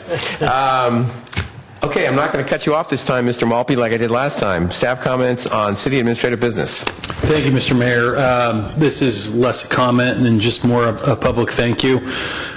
Just like to give my thanks to our Public Works crews who really are putting in a lot of extra effort this winter in responding to all these call-outs, Storm. They're doing a great job really keeping the water flowing to get it out of town. And you know, every morning I wake up, I look at my phone first thing, expecting to see a text from Jay, and fingers crossed, so far I haven't seen it. So really hats off to the crews. They're doing an outstanding job. Ditto. All right. I think we are adjourned.